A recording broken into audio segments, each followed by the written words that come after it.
Oh, snap. This is the KoperCrabb podcast. What up, what up?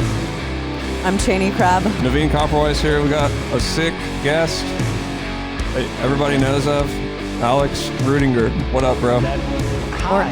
Or How are Rudy. you? Rude boy. That's me, dude. Dude, I've been wanting to get you on our show for a while now. Yeah, man, I'm glad to be on it and hanging out with y'all. Sick. Hell yeah, dude. Yeah, it's good to see you. We were just talking about the last time that we hung out. So was that when was that tour? The last time I saw you guys in person was almost exactly a year ago, because it was on my birthday and we played a show in Santa Cruz. Santa Cruz, was it baby? Santa Cruz? Yeah. Yeah. Yeah. You guys played at the And Catalyst. I was playing with Whitechapel. That was almost exactly a year ago. And then Can't believe it's been a year. Yeah, that was like one of the last days of that tour. And then we went to Europe like almost right after, I think. And then came back and I did a couple other like little things. Like I did Drumeo after that, but pretty much after that COVID started. And then I've been home since then. So Yeah, I remember like you went to do Drumeo like kind of right as the COVID stuff was popping off. dude, that was wild actually. Yeah. Just because it was like the night before, like I was about to go to bed to wake up super early to get on a flight, and my mom was like, Trump just like closed all travel to Europe. And I was like, should I go to Canada? And I called someone from Drumeo real quick and I was like, yo, like, should I be concerned? And they were like, no, just come on out here. And then by the time I got there, they were like, we shouldn't have had you come out here right now. Yeah. Yeah, totally. Well, it happened pretty quickly, like from when he did that to when it was like everyone needs to get the hell out of everywhere that they are, because we had some friends that were in Europe, so I was like watching them on Instagram flee the country, basically. Oh my God. Yeah. But shortly that's pretty after, much- right, every European country pretty much locked it down anyway, so. Yeah, I mean, that was the concern when I was in Vancouver, was that I was just going to get stuck there, which all things considered would not have been the worst place to be stuck, like hanging out with Ash, you know, like, Totally. you know, in Canada with healthcare that's free and stuff. Vancouver is tight too, except for that one little area that we play. Right, Rickshaw around the Theater. Rickshaw. Yeah. Isn't it Rickshaw? Yeah, that area is not the greatest. Yeah, Totally, I'll say. I mean, dude, like the first few times that I went to the Rickshaw Theater, like I thought that was what Vancouver was like, because I never like even walked around, you know? So I was just like, man, Vancouver sucks. Yeah. You know? And then I would think I that think too. on Summer Slaughter, like we played there. Anyway, I'd been there a couple times, and then we played there on Summer Slaughter, and I went walking around, and I was like, oh, it's like super nice here. Just the one it's block just that we play around there. Yeah, totally. It's funny because the first time I ever played in Vancouver was not at the Rickshaw. So like when I finally did play the Rickshaw, I was like, what the fuck is going on? Like, where did you wait, play? I'm allowed to like curse on your podcast, right? Yeah, dude, No, totally. no cursing. PG. I didn't ask You know the what's rules, funny so- though is that so my mom is an avid listener of this podcast, obviously, and she showed my grandmother, and I was on the phone with my grandma, and her mom had just died. So I was calling to like talk about my great grandma with my grandmother, and she was like, she brought up hearing our podcast, and she was like, you know, Cheney, you curse so much. And Naveen doesn't curse at all, and it makes it really hard to listen to. So since then, I've been like watching myself a little more because of grandma. But yeah, I mean, dude, cuss away on our podcast. I think I do swear sometimes. You what? Yeah, I do swear sometimes. You do. Be like, what's up, motherfuckers, or something like that. Yeah, I do. I curse a lot, like, unless I, you know, like I don't do it in an inappropriate time. Like if I was at a fancy dinner, you know, I wouldn't be like, what the fuck is up, y'all? You know, or whatever. I might. I know, Cheney, would I you have- do I have- that? It I have depends on the terrible fancy time. dinner. Yeah. do that? Yeah, I cuss no matter. I don't like give a fuck. Honestly, like I think that's like one characteristic about I swear like a sailor, but And G pens, right? You can just use your G pen. yeah, I use anyway. my G pen everywhere I go. You know, Hey, smoke you gotta that do it oil sometimes, pen. you know. For Okay. what it's worth, my mom also she's like listened to me on podcasts before, and like she'll like watch my Instagram story, and I definitely curse like a sailor on there. And she'll be like, "Do you always have to curse so much, Alexander?" And I'm just like, "I'm sorry, Mom." Does she call you that? She calls me Alexander sometimes. Wow. That's funny because so many people call you Rudy, and I think of you as Alex, but to go to Alexander, that's like, I've never even thought of that as being your name. That's my real name. Wow. My real middle name, but I'm not going to say my first name on the podcast. Yeah. I don't want the whole world to know my real first name. Okay, I think I actually know. I know knew what it this. is. I know. Yeah, you I guys know your what first it is. name. I was Yeah. going to say. Okay. I've just never, I don't know why my parents did that shit to me, but I've never gone by my first name. I've gone by my middle name since birth. So. Oh, so they just started calling you Alex right away? There was no... Yeah.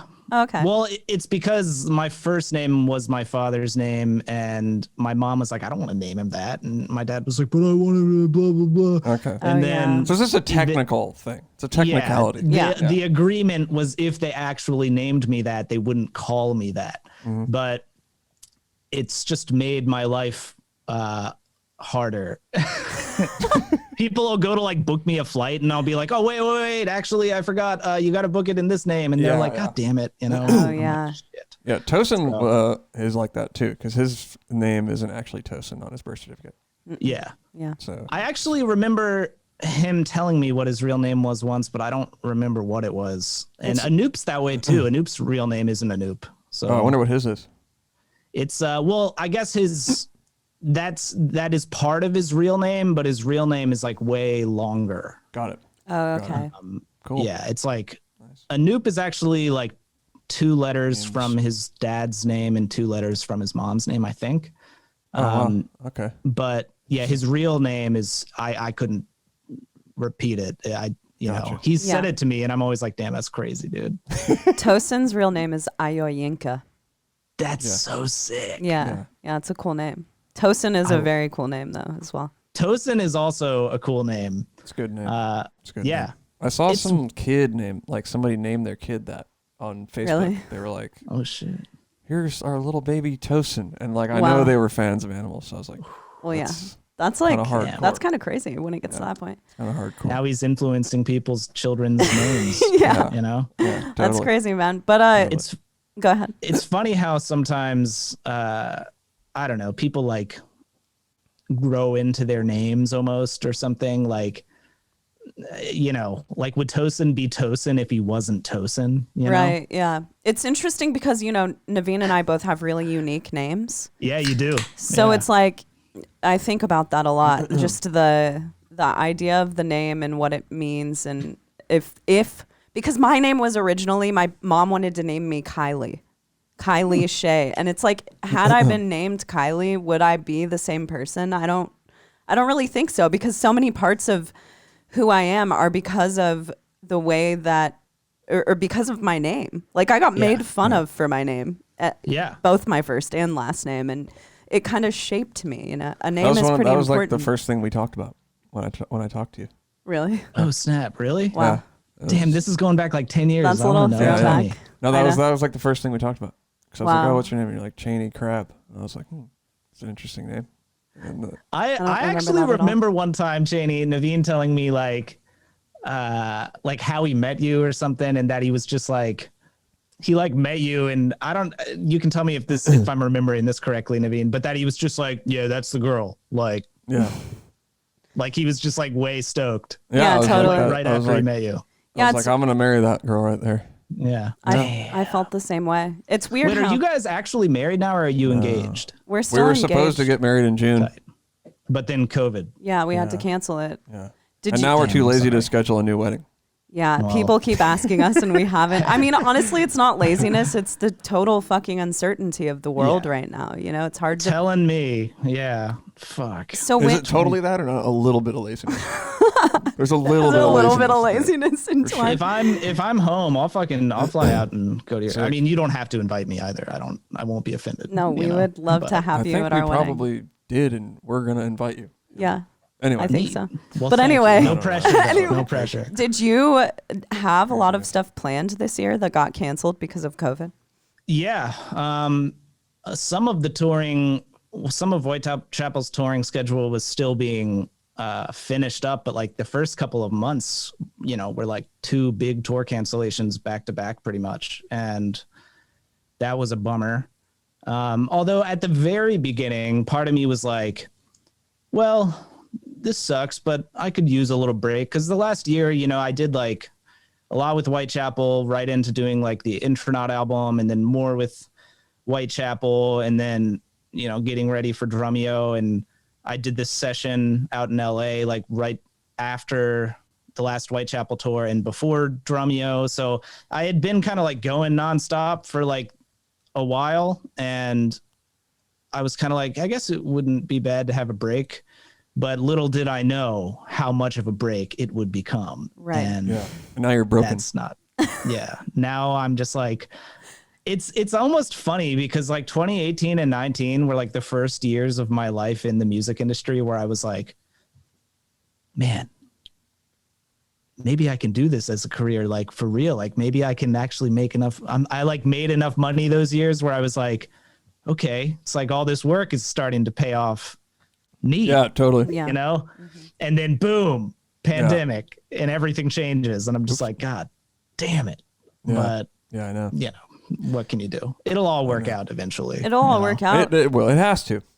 But what is it? Never going to work? Never going to go on tour again? I mean, eventually it'll be good. We just don't know how long. Yeah, I've heard a lot. Like, I've heard that it's unlikely, even with the vaccine, that it might not, touring might really not come back in full until like 2022 or something. I think like big gatherings, like a concert or something, is going to be like the last thing to come back. Because you also have to factor in like, there might be a vaccine, but like, are promoters gonna want to book a show when they're uncertain of like if people may or may not still be comfortable with the idea of going? Right. A lot of risk. So I don't know there. Yeah, so it's hard to say, but it looks like we'll have quite a bit more time. But yeah. Well, so what have you been working doing things that are non-musical, or have you been doing strictly musical things? What have you been doing to mostly still just musical things. Lately I've been just working on paradiddles. the just paradiddles. full paradiddle. You've just All been I do- practicing for your next set, Alex. I made a pledge to only do paradiddles. I don't do any other rudiments. What's I don't funny? even do single strokes or double strokes. It has to be a paradiddle to completion. In fact, Otherwise, I don't do it. heard that they were talking about changing the name to Rudy Diddles because you've been doing them so much. You know honored. what's actually funny about that is the paradiddle is the only rudiment that I do. So that's like jokes on me. Are there other rudiments? Jokes what are on they? me. Yes, there's like a Double bajillion. paradiddle. Yeah. So There's jokes on So me. so name you know. all of what you've been practicing lately. What my rudiments? Yeah, all of the rudiments. Do you actually all the- practice rudiments? No, not like I don't like typically sit down and be like, all right, let's work on this weird hybrid rudiment for a while, you know. But sometimes I'll like take a rudiment and mess around with it, but it usually is like I don't know, not just the rudiment. It's like in a context or I'll add other notes, Totally. But yeah, to be honest, I haven't really been spending that much time jamming like that lately. I've just been like trying to work on and learn all the new Whitechapel songs because I'm going to do the drums for that the first week of December. Dude, I'm stoked you're doing that, man. That's gonna be sick. Yeah, I'm excited to hear it. I hope I can do it justice since you did the last one, and I'm excited to do it. I hope I'm sure I can it'll be live sick. up to the Naveen-ness. It'll be cool. I mean, Mark will be there and stuff. I mean, he told me a lot of what to do. Yeah. So I'm excited to track with Mark again because I haven't since like 2013, and totally.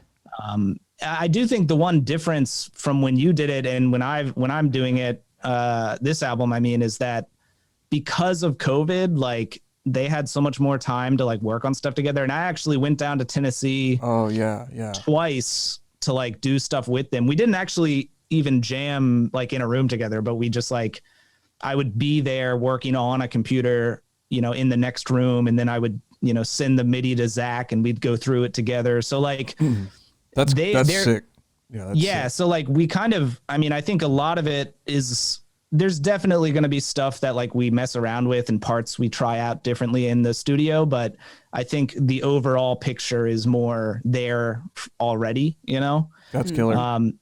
And it's the same thing that they did with you, where like they're currently tracking vocals right now and everything up done. So we're doing drums last. Yeah, I really like that. Like Yeah, that's cool. one thing that Naveen took from tracking the Whitechapel album and brought kind of to us, that the idea of doing vocals before drums, because for our band specifically, it's like the instruments can really get in the way of the vocals, and I think that it's a cool concept to build around the vocals, because they should be a focal point in the music.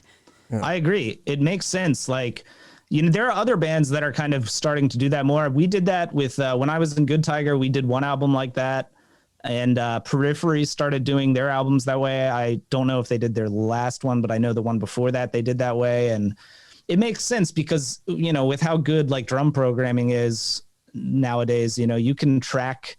It might not be as desirable as tracking to like real drums, but you can still do that. And then if you want, when you get to doing vocals, if you want to like change something structurally, you have the option before, you know, whereas if you track drums first, it's, Pretty you much. could maybe do some kind of comp or edit, but it's more or less kind of set in stone, I guess. Exactly, totally. It contributes to the songwriting in a great way. It's a cool idea. Especially like it. if I do drums first, you know, it's like I'm just Naveen will jazz go hands ape all shit. over the fucking just paradiddles everywhere. It's like Just like 7 or 8 paradiddles. Honestly though, like my fill thing is just paradiddles.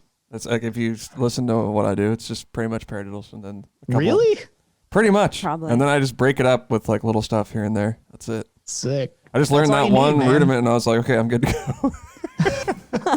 done, off and running. So you pretty much just been working on jamming the Whitechapel material. Yeah, and I've been today I just recorded like earlier today. I'm also like looking for a house. I'm trying to buy a house right now, which is That's sick. kind of stressful, but so I've been going to look at places a lot. But earlier today I did a drum video for an Intronaut song, and I'm nice. gonna try to film another one tomorrow of like a random cover that I've wanted to do forever. Nice. And so I'm trying to like, to be honest, I haven't been as active on the social medias this year because I just haven't felt like it at all. That's me, but my whole life. Yeah, I guess, I don't know, maybe for me, it's definitely more COVID, and also just like the state of the world and my anxiety being up because of all this uncertainty in my life currently. And I'm just like, I don't care about social media. And there's also something about like just how it feels like it's so intensified now. Like there's just so much more people online all the time. Like, look at me, look at this, da da da da, like yelling at everybody about this, that, and the other thing. And I'm just like, fuck, man. I actually figured out how to post to Instagram like videos and stuff directly from my desktop, just so I don't have to go on there. Yeah, you can do that through Facebook. Yeah, totally. So I just figured that out last week, and I was like, that's sick. I think it's I'm a just good gonna concept. fucking do that, dude. Yeah, it's you know, it's definitely a thing, you know. And also for me, I don't know, now everyone's starting to do streaming, and I'm just kind of like, oh man, I don't want to fucking do a new thing. That's what I think every time a new social media outlet opens, a new like thing is added to Instagram, like a store or whatever. It's like, oh my God, now I have to learn another thing. I'm already in my 30s. I can't deal with this shit. I just can't. It's like, I don't even, it's frustrating for sure because, you know, I remember when it's like YouTube, it's not less relevant than it is now, but it changed. And I remember when it changed and thinking like, God damn it. Like I just spent all this time trying to like build this up. And now, you know, viewership is different because of the way like people don't even get the notifications unless they hit this little bell or whatever. And, you know, and same with like all the algorithms on Instagram and shit. And I've just been exhausted by it for a pretty long time. And it's like, I enjoy posting and being a doofus sometimes, but a lot of this year, I haven't felt in that mindset or mood, so I just am not posting. But then I see all these other people posting when I do look on there, and I'm like, Yeah. it's like part of my career. Like I definitely see a spike in my online sales and stuff when I post more. So it's the kind of thing where I'm like, shit, I guess I kind of have to do this to an extent, Yeah. But and then, there's also like the Naveen thing where like I'll find like random drummers just like and start following them. They have like 2,000 followers, but they post videos every single day. And then it's like, they just totally, pass me up and like followers and shit like that. And I'm not like super bummed about it, but it's like, they're just posting a video every day. So they're getting more views and getting more followers and shit. And it's just like, I just the don't, more active you are, I just don't like that. I just like posting when I have something I want to post. Me too. And I start to feel sort of annoying. And especially this year, I've felt like I was contributing to this like really, it's static. Like so many people have been streaming and podcasting and doing playthroughs and everything because of COVID that I'm just like, it's just like a wall of sound that I haven't really felt like totally contributing to, especially this year. So I can totally relate. I hear you. It's been that's been on my mind a lot as well. And I don't know, I had a pretty long conversation with Chris Brewer about it actually. And I've talked to a couple other artists that like, especially when like stuff like, everything that went on in Minneapolis with George Floyd, people were just like, if I did get online and I saw people just like posting everything like nothing was going on in the world and there wasn't all this like civil unrest, and I'd be like, that feels weird. Like, yeah.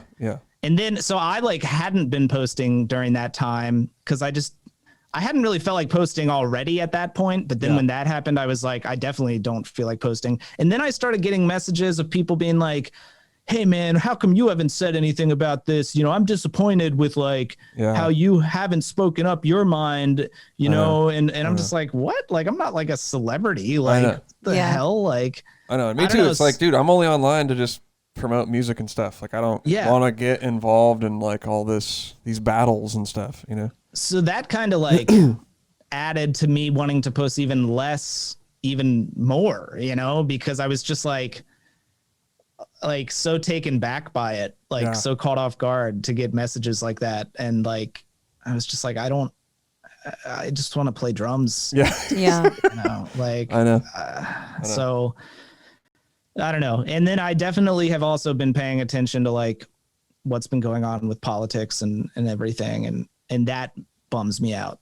So totally. I try not to watch much of it, but at the same time, I want to know what's going on in the world. So yeah. Well, it's hard not to pay attention to it. I just want people to stop being angry. I want people to be happy. And that's all. That's like my only hope with this whole thing is just that people become, there's a better mindset moving forward, because I feel like people have been in like a really down or angry or combative mood this year. And I just want the people around me to be happy. So, And I mean, you could still get your message across and get the social justice that you want done without being super negative. Like, dude, Gandhi was like a happy guy, Yeah. He was happy in his life, and he got a lot of good spiritual leader, like any person who is truly contributing their life to the good. Yeah. They're in a good mindset. It's a happy place. It's not. There's not negativity. And it's like the one thing I learned, like I listen to Jocko Willink a lot, like that dude. And it's like his first rule is like, you don't get emotional, So it's like, if you're, and this is a guy coming from a combat standpoint. So he's saying, when you're going into combat, right? So everybody wants to be a warrior and whatnot in their own way. Don't be emotional. Like, control your emotions. That's the first thing you got to do. That's what these warriors are saying to do. And all these people who get stuff done. It's way more productive. It's just, so that's what I think anyway. I mean, I'm a very emotional person, so it's sometimes hard for me, but that's partially why, like, whenever I'm feeling things, I kind of like withdraw. At least that's what I do now. I didn't used to do that, but I kind of just tend to keep to myself if I'm like feeling any certain way. But what you were saying, one thing I think about a lot is like, it's like you can still have like strong opinions on civil issues or whatever your thing is, but it's like the way to go about discussing it with people isn't to be emotional and angry. It's like,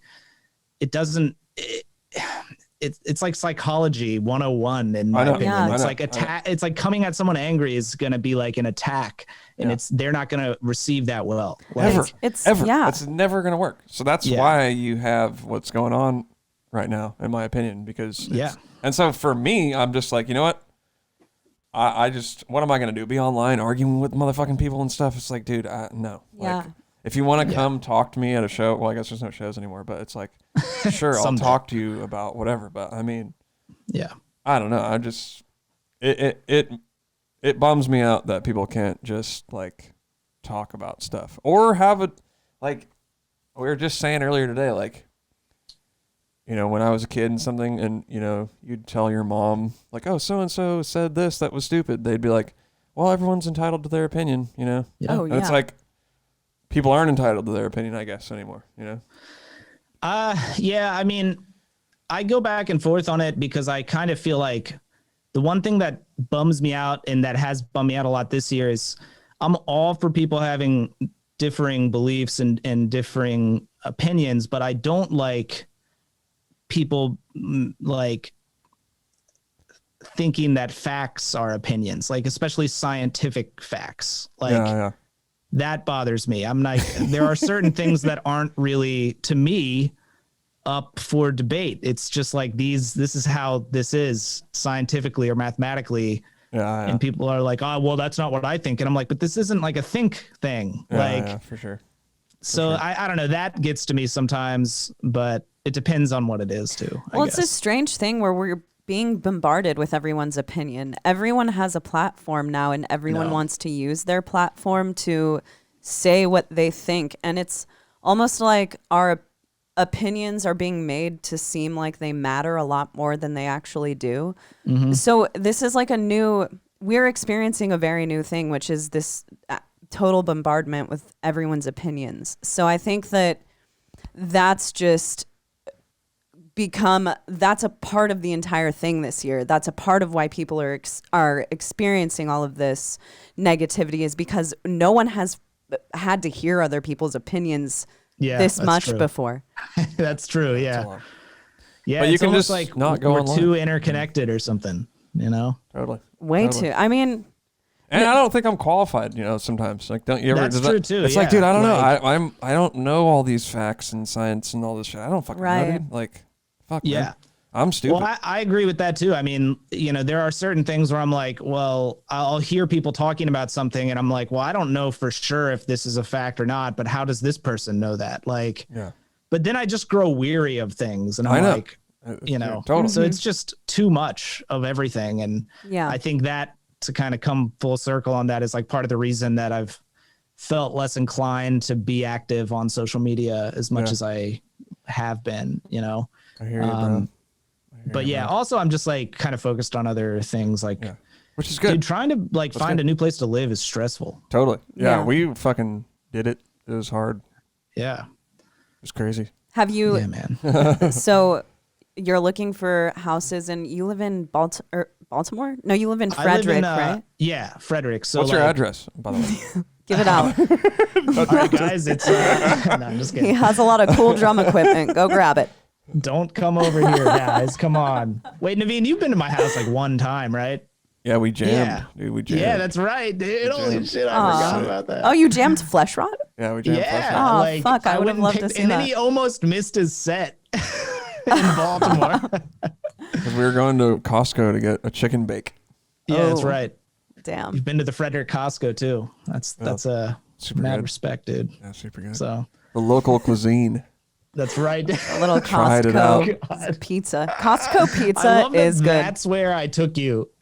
That's where we went for food. Was Costco. Well, how old were you? It was probably like 10 years. It was on Summer Slaughter, right? Yeah. It was like 10 years ago. Did you have long hair when you met Naveen? I don't you did. think You so. You didn't I have did? long hair when I met you, but I I watched your did. videos when you were a long-haired child. Yeah, when I met you at Chuck Levine's. I still had long hair. Yeah, you're right. But maybe after that, you cut Wow. it. I don't know. I cut it like somewhere right around that time. Yeah. I don't remember exactly when. Were you like working there? Yeah. Okay. Yeah, I worked there. Yeah. That's crazy. There's a music store in the DC area for people who Yeah, don't Chuck know. Washington Music. Yeah. I did a drum clinic there like a year or two ago, a couple years ago now, I guess, but Nice. it was cool. That must have been There's crazy, still some right? stuff that like I built in the in like the basement warehouse where the drum stuff is. Like there's some random stuff where like I took like a piece of foam from like some packaging and carved out the word sick and like hung it up on the wall. And like there's a bunch of shit like that that's still up down there. So that They was left kind it. of fun. They're like, it's legend. Dude, they're Yeah. like, Alex used to work here. Dude. Yeah, Okay. That's it's so awesome. funny, dude. Like, yeah, man, I haven't been there in ages now. I mean, I don't leave much, especially for equipment. But Totally. yeah. So I'm looking for a house kind of around here. I've also considered the Tennessee area, but I haven't been able to like look at houses down there yet. I'll tell you what, we were looking because we wanted to move to Tennessee too. We were like, let's go to Nashville. You know, Evan lived there. We were like down. And we Does were Evan not live there anymore? No, he does, but Oh, okay. he's not in the band anymore. So we were, Yeah. you know, that was a part of it. But there are some nice houses for fairly cheap there, man. It's fairly modestly priced. I guess you'd probably move closer to Knoxville. Is that what you were? Yeah, probably like in that greater area, but It's probably even cheaper. I mean, that's probably way cheaper than Nashville. I mean, I'm sure that Frederick get isn't this as cat. expensive as like parts of California, but The cat's going crazy. Our cat's It's going a- crazy. 1 second. oh, do you need to? No, we're good. Go ahead. Oh, but yeah, just being sick. it's very expensive in Frederick, dude. Is It's it, like what are we talking here? What's expensive? I mean, dude, you can't get like a house that's like even moderate size for like under like $400,000. All right. Like, Okay. That's- So that we're is talking pretty about expensive. that's pretty California expensive. Yeah, prices. that's pretty dude, expensive. it's because this is like we're like within an hour of DC. Like the traffic from around here into DC is considered the second worst traffic in the US past California. Like it's like a lot of people commute into DC and it's just become like a spry area. It's like Silver Spring and Bethesda are really expensive. And then Frederick's kind of like right after that. It's like becoming that the new area of like that's like that, you know, because I'm not that far from those places. But so I mean, there's a town like 30 or 40 minutes like west of me, Hagerstown, and I've definitely been looking in that area. And it's crazy how like much cheaper it gets as soon as you go like an hour in another direction. But Yeah, but for you don't like need to be near DC, right? You're not like trying to no, commute. God no, I don't want to do any of that. I don't want to go to cities. Kidding me? Yeah. Cities I'm suck. not a fan of cities. Like where we live is me pretty either. rural. Yeah. I Yeah, enjoy that. I mean, I guess there are aspects of living in a city that would be cool, but like Yeah, like all the homeless people shitting on the streets. no. Well, I guess we Human live so close feces. to San Francisco that's my main impression of cities. It's like, okay, there are going to be a ton of homeless people and there's going to be human feces all over the fucking sidewalks. I just think about like having food options and stuff. Yeah, like, yeah. having stuff Yeah. that's like quickly accessible. Yeah, But yeah. like I also like basically my parameters for buying a home are finding something that is far enough away from other houses that I can play drums any Yep. time of the day or night. Absolutely. Yep, that's what's up. So pretty much that. And I've been looking at so like Grab it. where I live, you can get into Virginia, West Virginia, or Pennsylvania within 15 bring her on minutes. bring her on the podcast, Cheney. Oh damn! What's up with your cat? Oh, Cheney just threw her out, dude. Oh wow, Yeah. rude.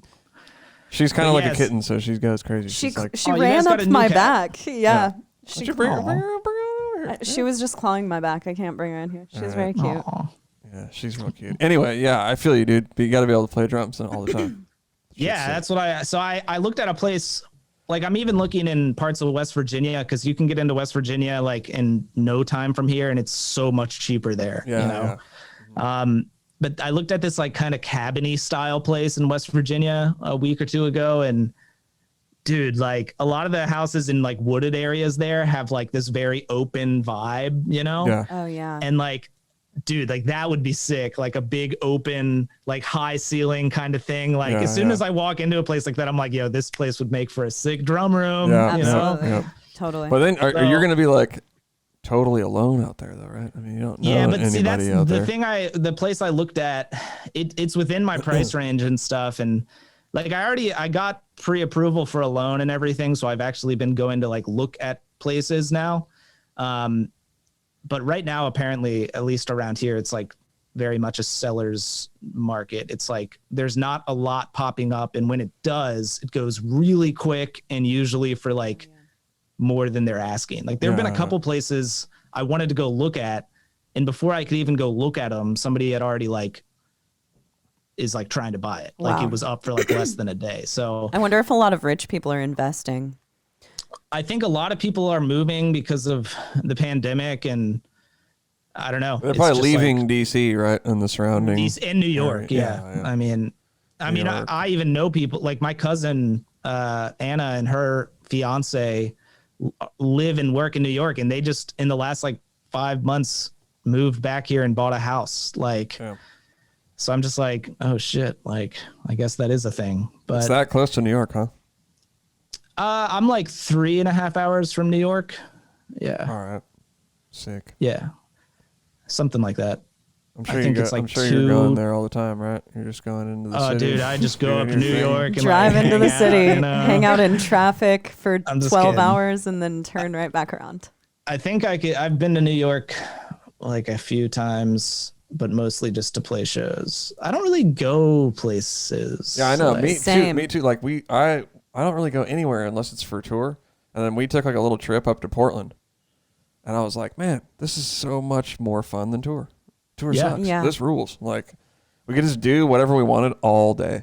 I know. You don't have to be like, Like, I would get these little jolts of like you know, like a little terror. Like, oh, fuck, we gotta get into the show. And it's like, okay, nothing's going on. Like, it's just all the fun part. Well, it was awesome because we were down the street from Hawthorne Theater, so it was severe flashbacks. But totally. That's right. We were sitting over by this place near Hawthorne Theater, like eating pretzels. And which is beer cheese. Pretzels and are tight. I know. Like a bar pretzel that's like soft with like a dipping yeah. cheese and stuff, dude. So good. But you know, that's the common misconception about tour is that it's all like fancy free and we're just like seeing the whole world, and it's just not like that, tour. Anytime I've like gone on a date with somebody in the last like year, if I meet someone and they're like, oh wow, you traveled, that's so cool, and I'm like, it's like a catch-22 though, because I've been to a lot of places, but especially if you're as neurotic as me, all you're concerned about is like, all right, I got to get back to the venue to make sure I have enough time to warm up because I got to play good, and I'm freaking out. Oh my god, that's pretty much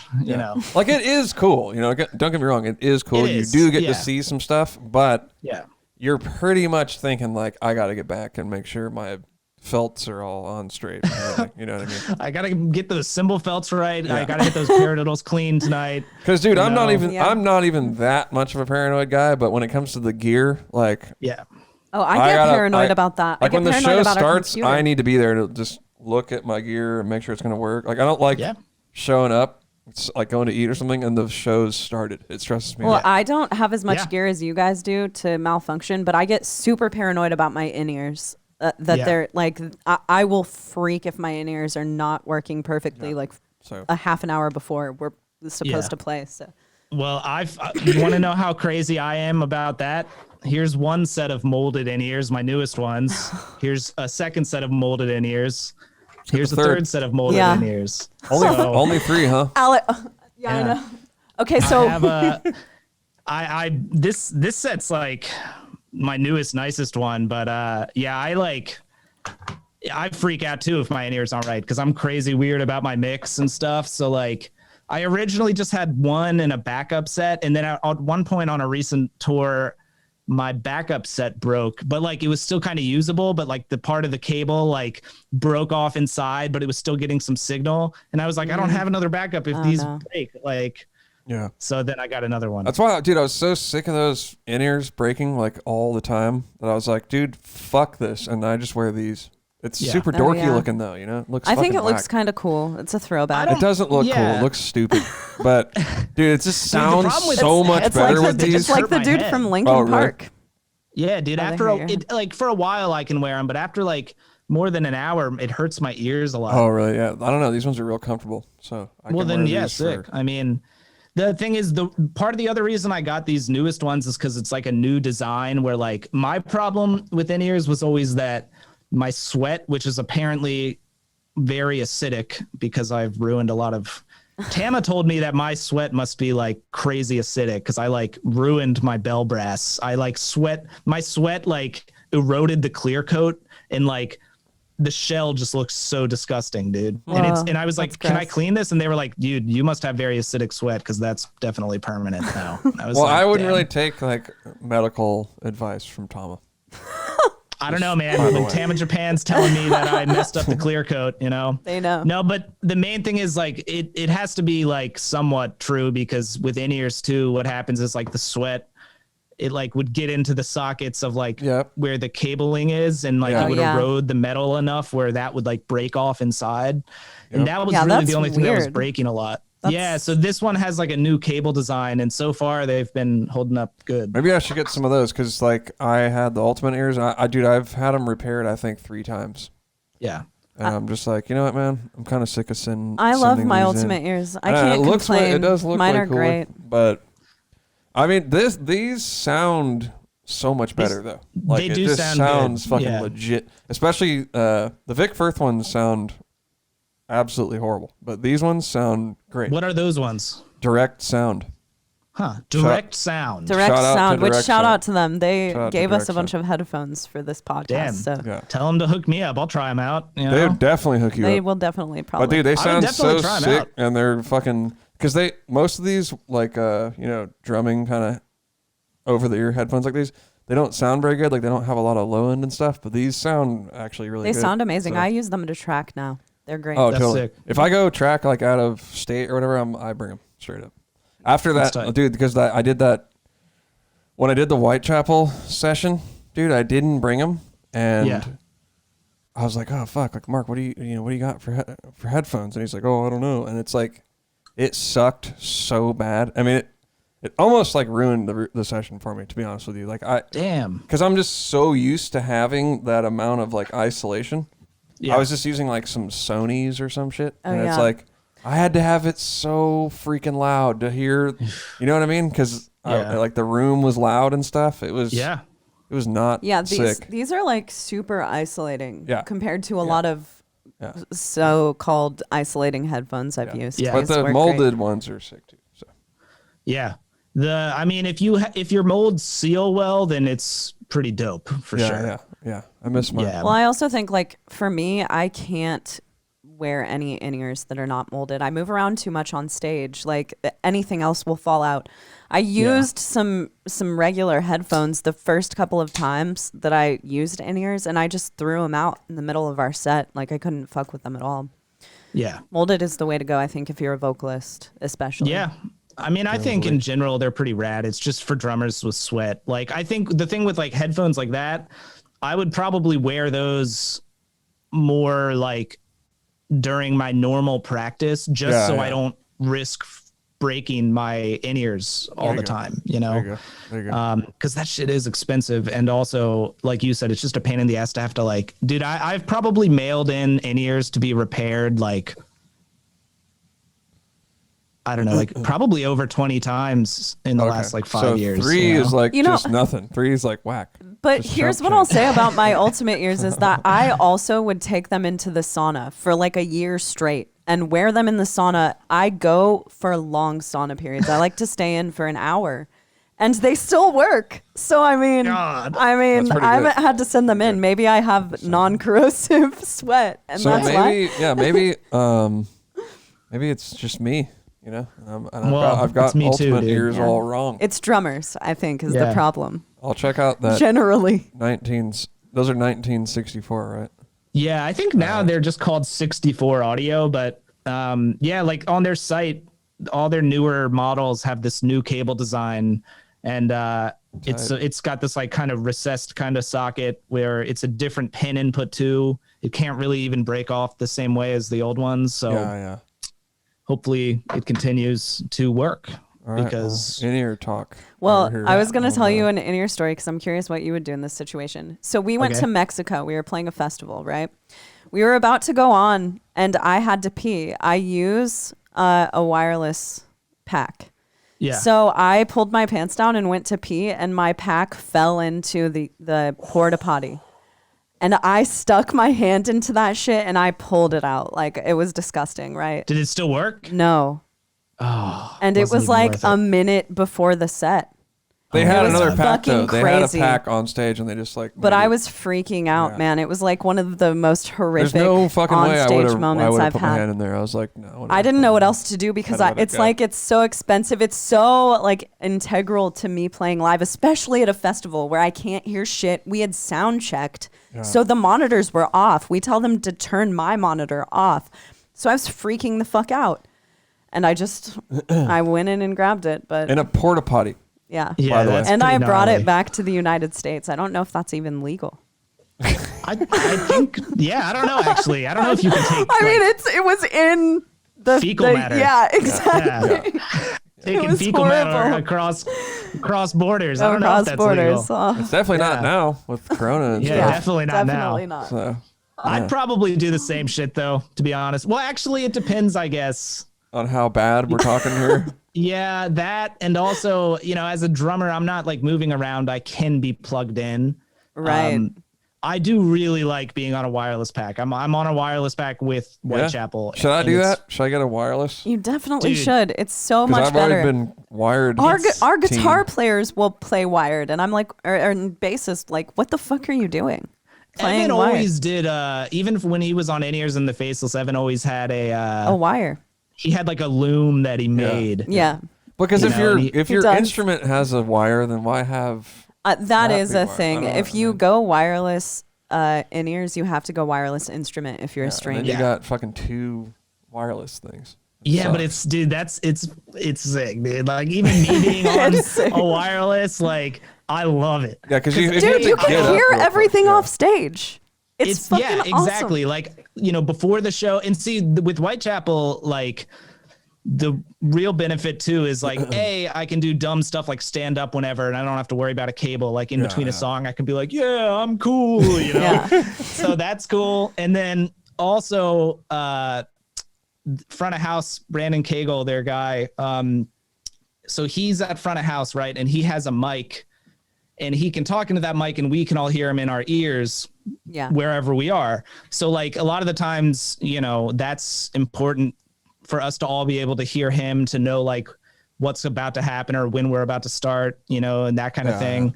That's Or just in general, like, I guess theoretically, like once I sit down at the kit, if I was on a wire, I could still hear him, but being able to like hear what's going on and what's about to happen. Yeah. Before I go behind the drum kit is really nice. So Yeah. I And agree. it is weird. Like if something goes wrong, I'll have to like unplug my shit really quick and like run out in front of the kit. And I don't know, it's a little bit weird being all like detached from Yeah. the Yeah. audio. It is Sucks. nice. Yeah. It's a nice extra. All right, Yeah. I don't know. Probably not gonna get one because I'm not gonna spend like should. $500 on it or whatever. You Well, really one should. time, two of the guys in Good Tiger, they were supposed to like bring wireless units from, I don't remember. We were going from the US to Europe, and they were supposed to, I don't know. Basically, they forgot like the receivers, and we got my mom to like overnight them to Europe, which was like crazy expensive. How much was Oh that? my dude? God. Had to It be was like hundreds. $500. Yeah, yeah. Holy I'd say shit. hundreds. And then they got stuck in customs, and we had to leave, so we didn't even get them, and we ended up having to rent some, which cost even more. So the Sick. whole debacle was very expensive. for sure. Don't But, forget stuff. You When know, you're out of Europe. when you guys started Good Tiger, Yeah. I was like, that was one thing I thought of. I was like, oh my God, it's going to cost them I know, I so was like, much plane money tickets. to tour. Plane tickets. Oh my but God. it didn't really though, because like we toured in Europe about as much as the US. So it just meant buying less flights whenever we went to one place or the other. That's you a know? good point. That's a good And point. So it was So, like, like- how many people lived in the UK, right? A couple people. 3 of them lived in the UK and 2 of us lived here. And then towards the end, 3 of us lived here and 2 of them lived there. And so you and Elliot lived close enough together that you could probably drive to each other, right? Yeah. Yeah. So that's a total bonus. I didn't even think And of that. towards the end of my time in the band, Dez lived within like an hour of me too. He moved Oh, wow. to the US with his now wife, but fiance at the time. And they lived in DC. So, Oh, cool. yeah, I mean, it was really like instead of spending a bunch of money on flights one way to Europe, it's just like spending less money each time. That's you true. know? That's true. If you And get it a was lot of European kind of ones. dope that we basically had identical rigs, and it also meant like because some of them lived in Europe, like we had places to store gear. So I had like a whole kit there. I had cymbals there. That's sick. Yeah. I didn't That's have to huge. rent anything Yeah, that's whenever huge. we went to Europe. That is Like, awesome. So that was really nice, actually. Just to know that like you're gonna fly to Europe and already have all your stuff super comfortable. Yeah. You know, like And it's your stuff. It's not going to be Yeah. like some mismatched kit. That's yeah. So they're still exactly. playing without you? I know they did a new album, but I don't know if which is pretty rad, by the way. I've listened to some of it and it's pretty sick. It's definitely more the direction that like they wanted to go in, which is like not really what we originally set out to do so much. But yeah, like I don't really know where they are at with like playing shows. And obviously right now, I don't think We know where they're at. They're not playing shows. Exactly. Yeah. not happening. But yeah, JP Bouvet played drums on the album. Oh, wow. Oh, cool. Okay. Yeah. Cool. It's pretty rad. So Nice. yeah, check it out sometime. But yeah, it's Check it out.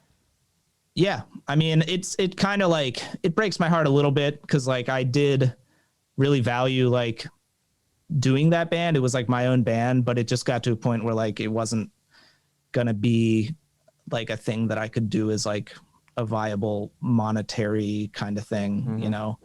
Just And, because the band was new and had a long ways to go growth wise, or because yeah, it wasn't really growing like we wanted, and kind of like everyone was kind of in a position where they didn't care anymore. They were kind of like, well, we all have other things we do for money as well. And I was kind of the only one that was like, I really put all my eggs into this basket of like being a performer. And like, I was turning down paying gigs to go on tour and lose money, you know? Yeah. And I just got eventually, you know, I did turn down some gigs at the beginning, but I finally got to a point when it definitely started feeling like it wasn't going to keep growing the way we all wanted it to. And people kind of seemed less interested in even trying to make that happen. Like they seemed content with where it was at.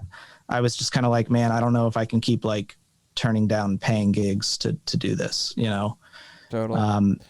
And also, man, like they were also all fine with like, touring in a van and stuff. And I'm okay with people being down to tour in a van, and I'll do some stuff in a van, but I'm not even gonna lie, dog. I am a little bitch. I don't want to tour in a van anymore. I don't. I'm just a little punk ass bitch about that stuff. I like my sleep, you know. It's just hard on my mental and physical health, especially mental health though. Like being sleep deprived in a van is some people I think are better at it than others. I will gladly wear, you know, the label of being lame for feeling that way, but you know. I'm a champion van touring. I'm really artist. good at van touring as well. Yeah. I tried to deck out done the Good Tiger van. 30 plus van tours. Dude, that's a lot. Yeah. Actually, I counted 30 when I joined Animals. Oh, so now you've done at you- least probably 50. Yeah. So Yeah. In other words, you're the most professional van tourer ever. Yeah. Yeah. Naveen is very good at touring in a van. Like Oh, dude, I'm you're sick. also I'm sick with it. Naveen drives every night. Like Yeah. Naveen is an expert at wanting to save money in the whole touring thing. So in Yeah. the long run, it helps us make Dude, more money. it makes a Oh, huge dude. difference at the end of tour if you if you can go out in a van and stand it, I mean, I It still sucks, remember. though. It sucks. Huh? I mean, I think Cheney and I right now, we decided today we're going to save up and fucking buy a 6 Sprinter. What up? Yeah, we're gonna Sick. build out a sprinter. Yeah. Sprinters are cool. I did sprinters a lot with the Faceless, and I never minded that. You know, just like knowing that you have a place to go and lay down in and like get some rest is what's most important to me. And I tried to deck out the Good Tiger van the best I could when I was with them. Like, I built these like wooden things that went in the gutter area, like the little hallway part. I gotcha. So like that way it made it like flush with the seat. So your feet had something to be up on. Yeah. And I ran like extension cords to every bench. So like everyone could have like charging and stuff. And That's the shit. Yeah. I tried to make it cool. So it definitely was like better than some situations I've been in. Still a van though. Yeah. I mean, I would still do a van for certain things. I don't know if I would want to do it indefinitely. Like, I'll put it this way. All the touring I've done with Whitechapel has been my favorite touring ever, you know? Yeah, not a van.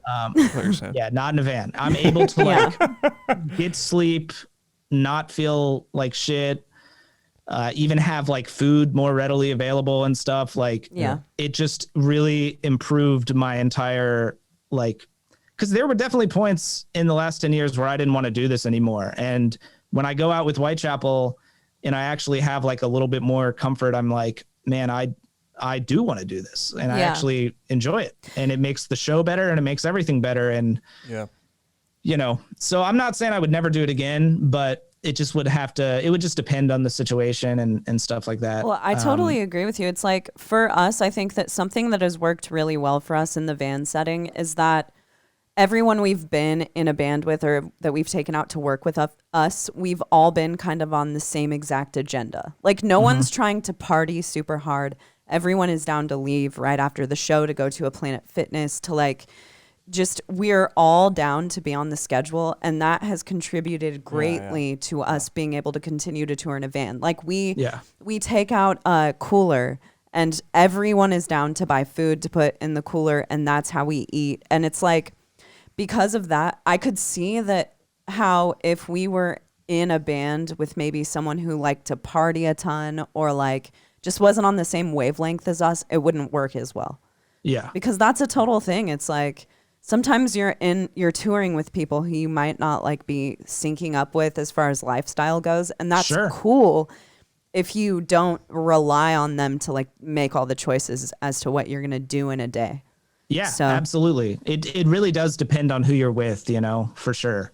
I mean, you know, I don't think he particularly enjoyed it that much just because of the turnout at those shows. But the van tour I did with Evan Brewer and Brandon Giffen, that was a lot of fun. But it was also because there was only 3 of us. We didn't have a trailer. Yeah, we did, because we would usually just tour the 4 of us in India. Yeah. So it's like, and that was amazing. Each person had a bench or whatever, you know, and it's like, the last few tours we did were like, super slick. But as for Evan, it's like, I always felt bad for him because he's so fucking tall that there's no way it can be comfortable to sleep on a bench. For me, it's like, I'm 5'2".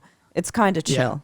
Like that must have been pretty fun though, doing that Evan Brewer tour. We drove down to see you, man. I know. It was just fun. Yeah. It was cool to like have only having 3 people in a van, not having a trailer, because we had all the gear in the van with us. Like, that's pretty clean, dude. Dude, it was rad. Like, we still had 2 benches too. We had 2 benches, all the gear behind the 2 benches. And, you know, but you can't do that with most situations, you know? No. So, and that's the thing. Like, I think as soon as, you know, Good Tiger, we normally had, it was the 5 of us, and then we'd at least have 1 other person, usually 2. And once you get up to like 7+ people in the van, it gets to be... Fuck that. Dude, fuck that. We did a tour. It was Animals first headliner. It was the 3 of them. I did merch. Steve Jones came out to film. Yeah. Zach, what's his last name? He was doing sound. So that's... How many people are we at now? We're at 6 people. It was 9 people. Kalela, Evan Brewer was riding in the van with us. Because he was opening solo. Yeah, I remember that tour. It was fucking crazy having to try to operate. On that tour. Yeah. I mean, I can't even really remember how shot we were because I was having fun. It was super fun. Yeah. But It was kind of rough. And it was in the middle of summer. That's how like, oh man. Yeah. See, that's like the first trip I did with Whitechapel to Europe, the bus we were on, the AC didn't work, and it was like the whole summer. It was like the summer and the AC was really messed up. On a bus, that is actually way worse. That's like life-threatening. Because on a van, you can crack the window. When Animosity did a tour with Converge in Europe, that was the first time I went to Europe, and the AC went out like just for like a couple days. Yeah. And dude, it was like I would just wake up in the morning and just run out as fast as I could outside because was it a double decker situation? Yeah. Wait, was it? Because no, I don't think it was. Be so you weren't hot, on a double decker in Europe?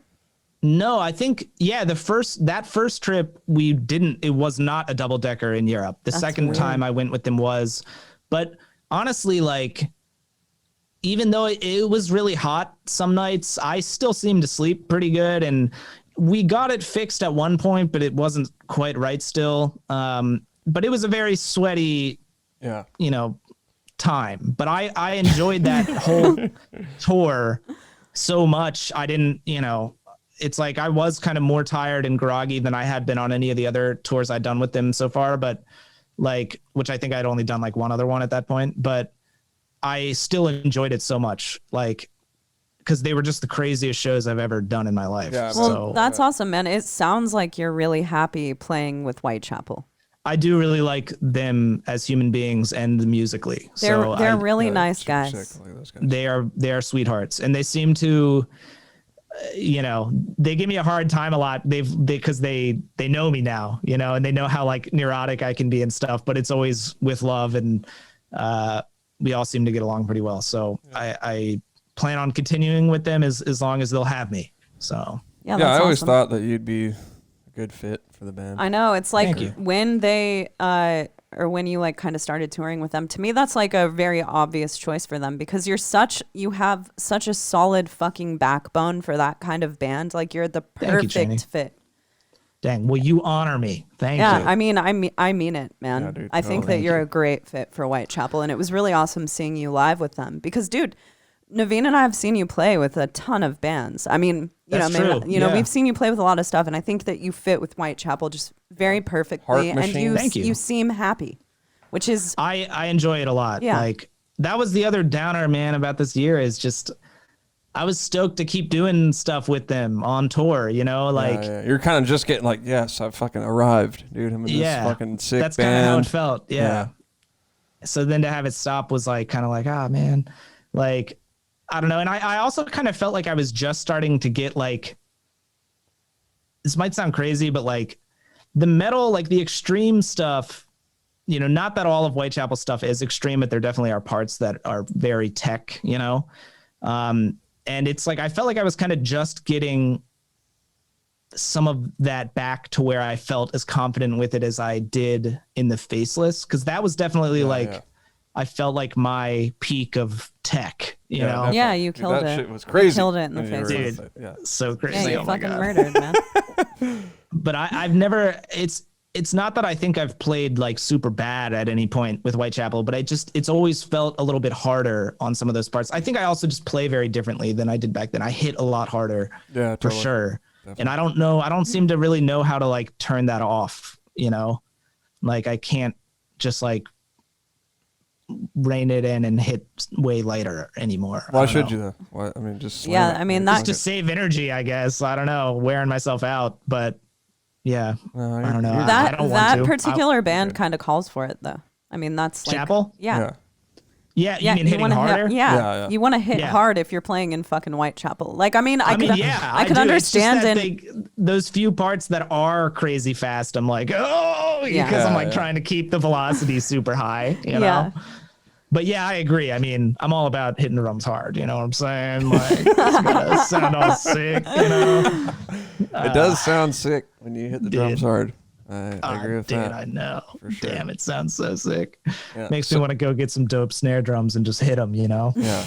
So your days are like, you just play drums, or like what's a Rudy day? This month I've pretty much been just playing drums and looking at houses and stuff. That's sick.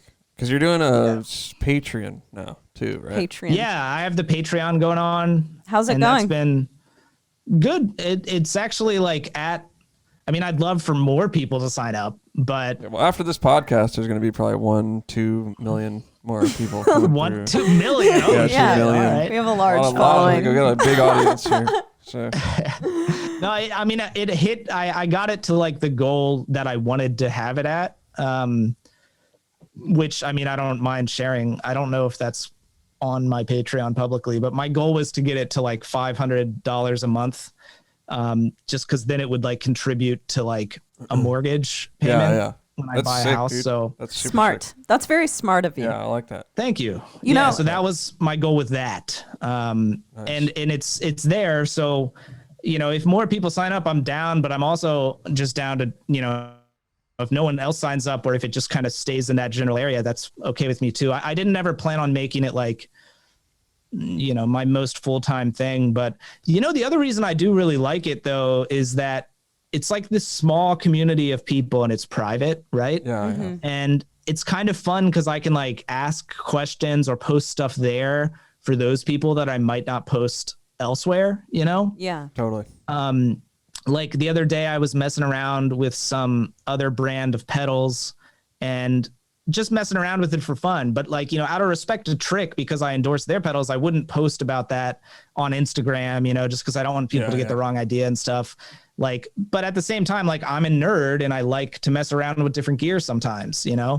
It doesn't mean I'm never going to use the thing I endorse anymore or anything like that. Yeah, I know. But I'm Because just if you do that, it's like, oh shit, he stopped using, whatever, such and such. That's it. Yeah. It's Yeah. like, no, I just wanted to try this. I real just quick, wanted to man. fuck around with some shit. Give me a break, Like I've always wanted that JoJo Mayer Sonar pedal. Yeah. You know what I'm talking about? Yeah, I know exactly what you're talking about. Dude, that pedal is so fucking cool. Yeah. And it's just a single pedal. Like I've almost bought one a bunch of times, and I'm just like, well, I don't even know if I could post me playing it and blah, blah, blah. I don't know, but that thing is so sick though.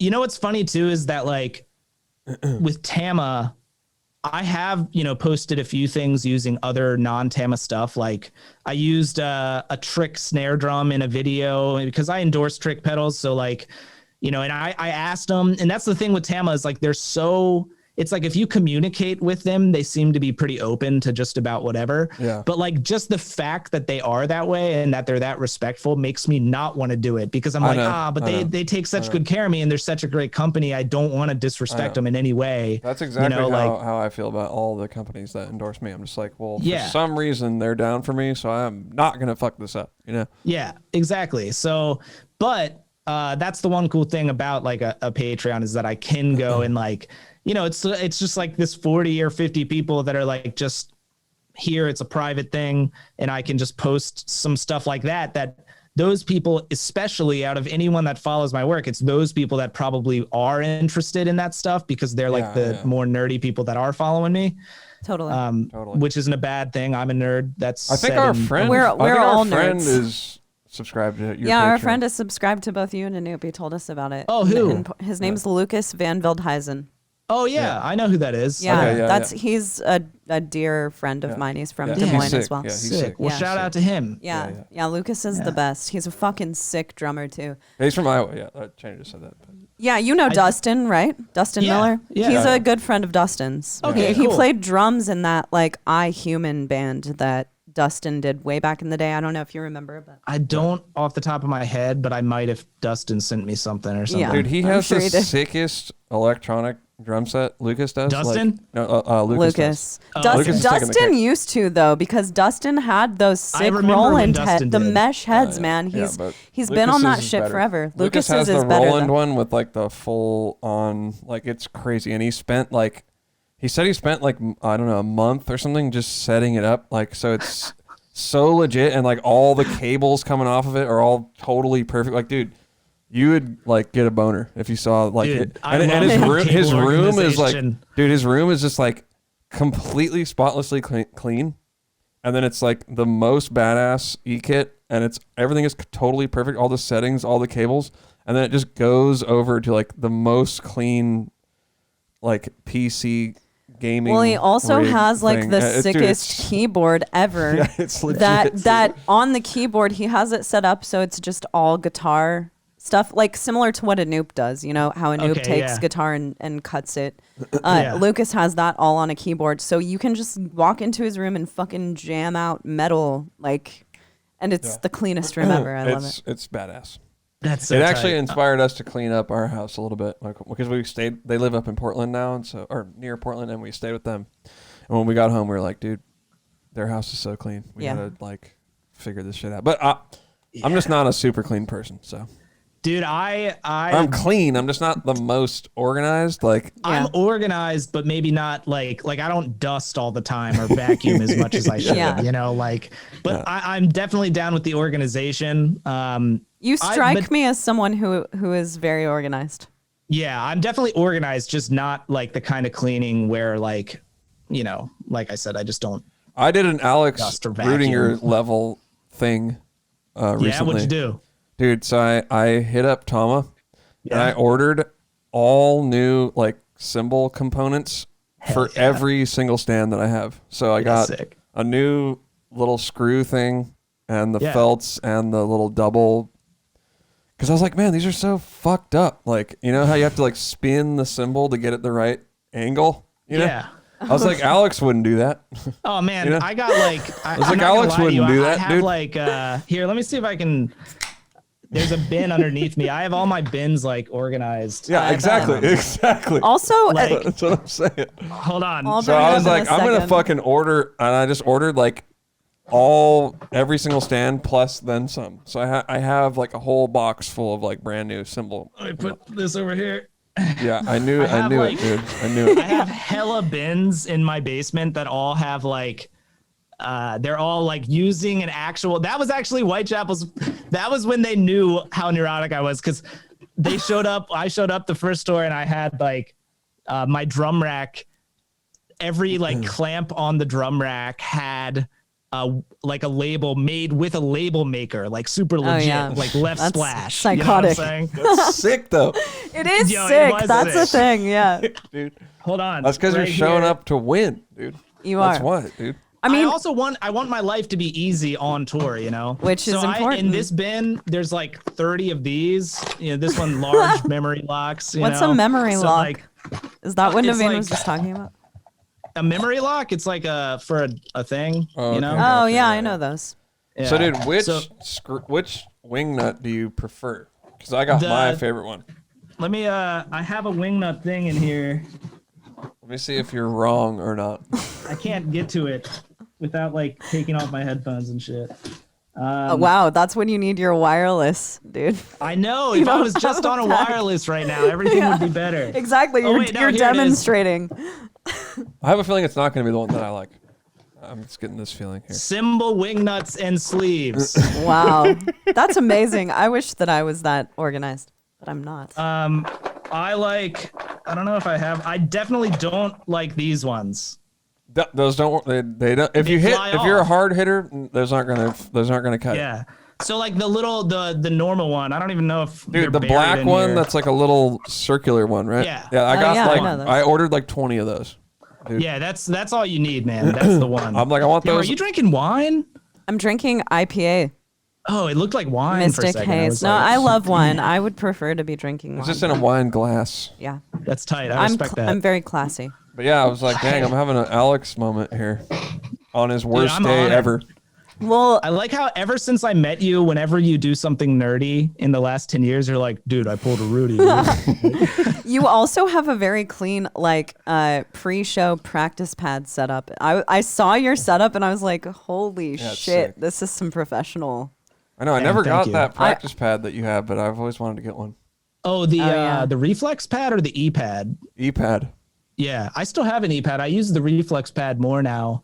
Mainly just because the E-pad, like the last time I bought one, I didn't get it for like 4 months. Like the dude, like, and I hit him up and it's like, he finally sent it to me and he sent me like this extra pad. He was like, sorry for the delay. And I was like, not only was it a delay, but you didn't even communicate with me. You just like took my money and then I didn't hear from you for like 4 months. Like, that's not legit. Yeah, it bummed me out. But I do think it was, I don't even know if it's still a company anymore. It's just the one dude. So, but yeah, the reflex pads are pretty cool too. That's what I use. It's kind of the same time. thing, right? They're similar situations. Yeah, they're like the lesser rebound pad, you know? But yeah, man, I definitely still do my nerdy warm up. Yeah. Dude, if I did that, I'd be so much better at drums. Yeah, I was going to ask you how much better at drums you feel like you are because you do that stuff. I definitely don't even think I could like sit down at a kit and play the same way as I could, you know, after I've done my warm up. Like it definitely like allows you to come out swinging, you know, whether that's entirely physical or partially mental too. That's what I was going to ask. Is that more of a neurotic thing? Because I don't know. I think stuff it's like that. I think it's probably both, but I definitely think there's definitely a physical aspect to it. But for me, it also is for sure a mental thing. Like it allows me to just kind of like get in that mindset of being like focused on what's in front of me and what I'm doing and drums, you know, and it kind of gets my mind more in tune with my body. Like, I'm not saying I might never be able to like sit down and just play whatever set of material I need to play on tour. But, you know, there are also nights where like I start my warm up and my hands and my whole body really just already feel good. I already feel kind of loose for whatever reason. But then there are nights where I sit down and everything feels tight. And it's like, that's when it matters more physically. And I still always do it either way, but it's just like, I don't know. It allows you to like get a feel for like what your body's reacting like before you actually go on stage and do it in front of people. Absolutely. You know? When you're on tour, do you work out a lot? No, I used to, and now I don't at all when I'm on tour. Is that purposeful? Yes, mainly because the thing is, I feel like now that I'm doing Chapel, like because if we're in a bus, I know I'm going to be able to get more sleep. I think I might be able to swing it.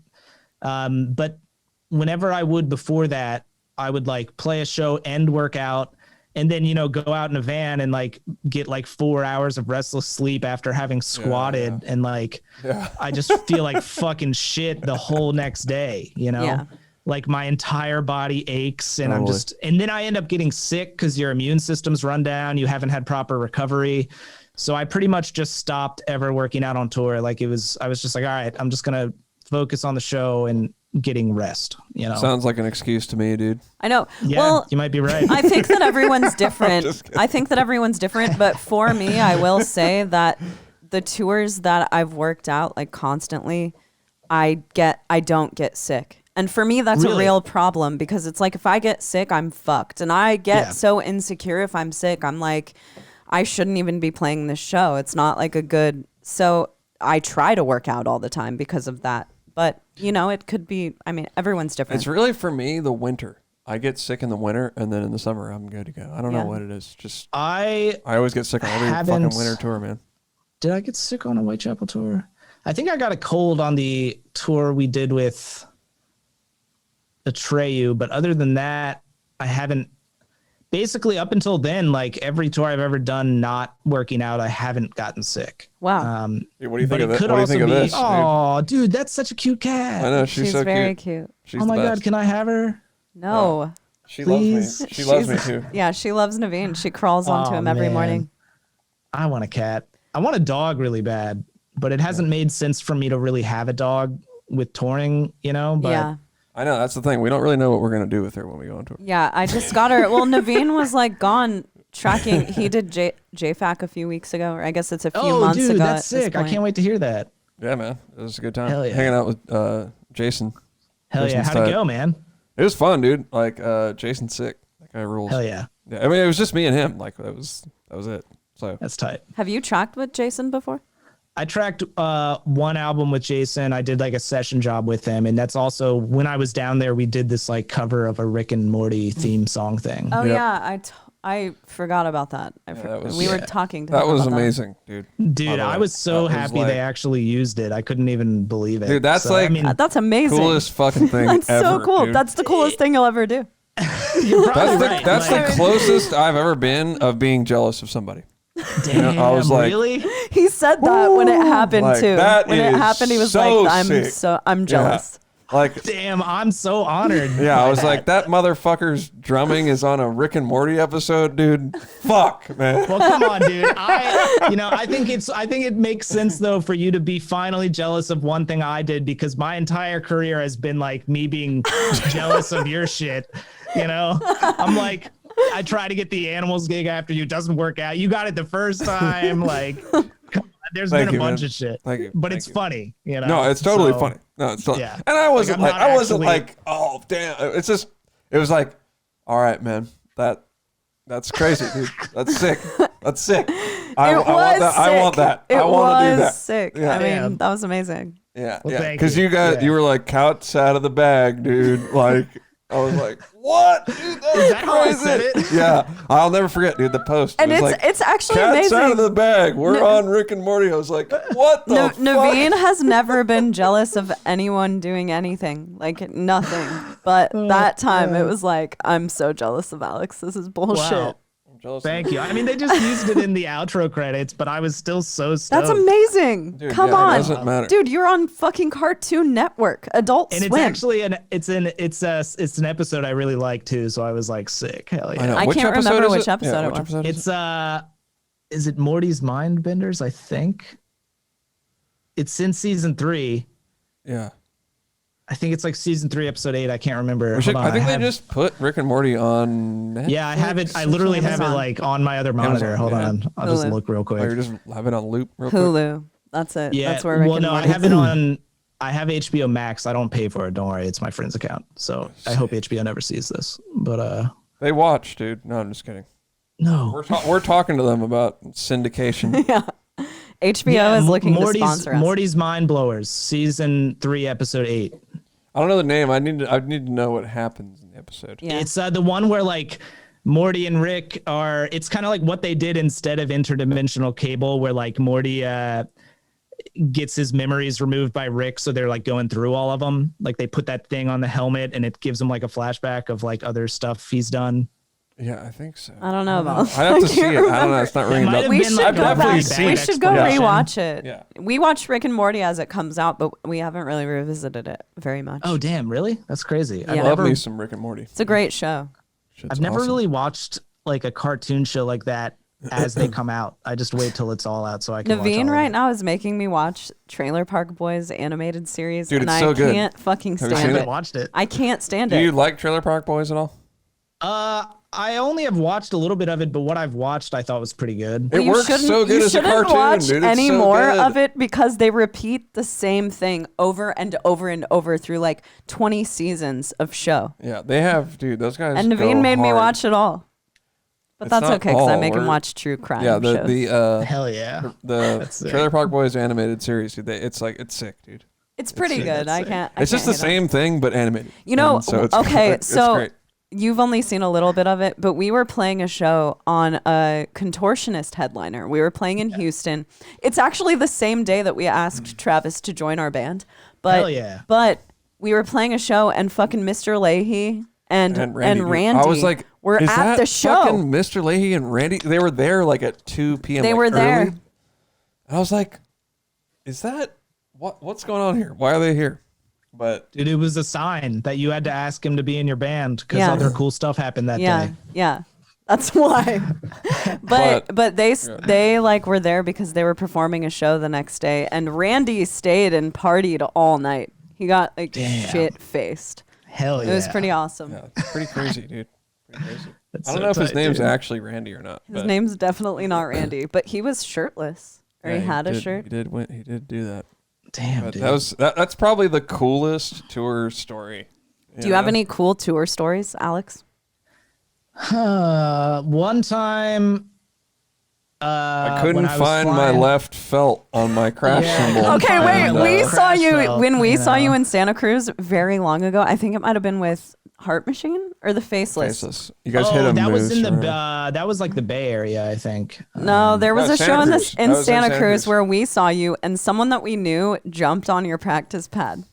And I've never seen you look more pissed than Yeah. you did at I won't, that I won't moment. name names, I but won't he name jumped names. on and he was like going super hard And you on were it. like, And you were like, dude, can you chill on that thing? It was fucking amazing, dude. It was incredible. Chain and I I don't are know like, who that was, and I don't remember that, but I have absolutely no doubts that happened.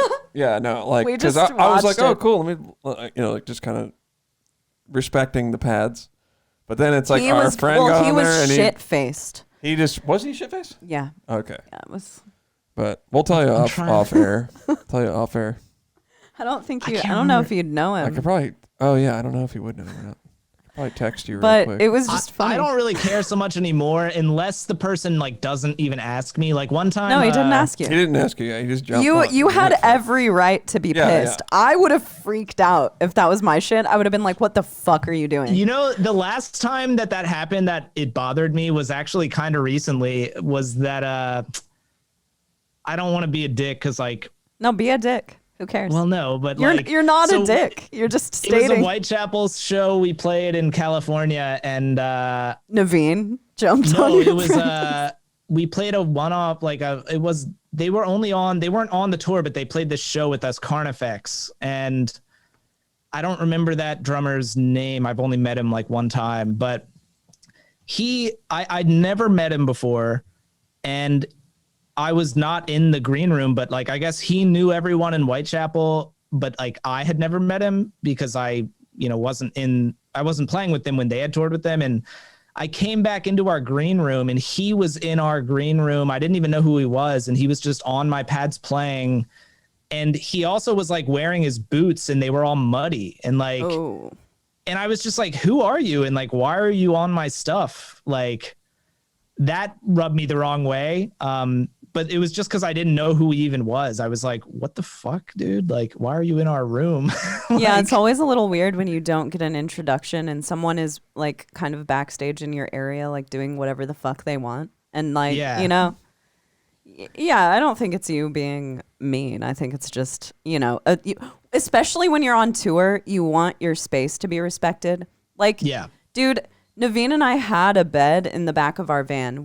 He made a bed so that we could sleep back there together. And a guy that was Aw. doing merch for us, like We're together, by the way. yeah, We're- we date.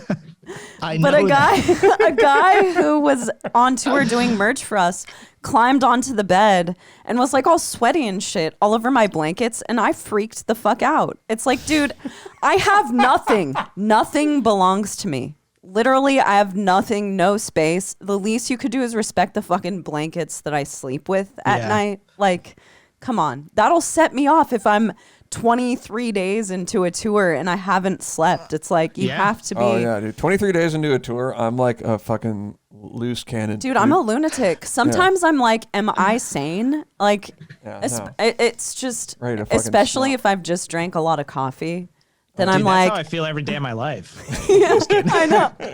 I mean, I do feel like that a lot, but on tour especially, it's a heightened experience because you're only around a few of the same people every day, and it starts to make you feel really weird that you're meeting people every day and you're hearing very similar questions from people every single day. It does start to wear on you like really late into tour. And I can be like, I can have a short fuse at sometimes. So it set me off. Why'd you quit Yeah, animals? I get that every I've day. had a short fuse at times for sure. Yeah. So I'm glad no one's ever hated Let me. loose. Is there a completely is for there it. a question that people ask you that sets you off? You're a pretty nice Not guy. really. You seem to There's like, not like one specific question. It really just depends on the person, I guess, yeah. I don't like if I am doing my warm up, if people are asking me very condescending questions, like they're kind of acting interested, but like really they're almost just kind of like making fun of me. You know? Like, dude, you doing your warm up over there? Huh? Yeah, like that gets old pretty quick, but it also depends on the person because some people I can really tell are like just messing around, but then some people I feel like I don't even know what it is, but like there's something about it where it gets a vibe where I feel like it's like they, especially like certain other drummers will be like weirded out by it. And it's because I think it makes them feel like, well, I don't do that. What does he think he's better than me or something? Yeah, And there's it's like an no, dude, insecurity factor. Yeah, to it's it. like listen Yeah. to when you play and then listen to when I play. And well, then it's you hear the also difference. it's also just like everyone's different. Everyone Yeah, is different. Exactly. that's the thing for me is like, I don't, if someone else can go up there and rip it all sick without doing that, dude, more fucking power to you. If anything, I'm jealous, but like, I just know what makes me mentally and physically comfortable. So I'm gonna do my thing. You know what I mean? No, man, no, that's not But the yeah, case. otherwise there's not really anything in particular that like sets me off. I think, I don't know. Do you ever, because I don't know this, I just thought of this. Do you ever, because to me, you're like one of the first guys who was on the internet playing drums, right? Like you're one of the first guys I watched like way back in the day. But do you feel like people ever are like condescending about that people do know you through the internet, or?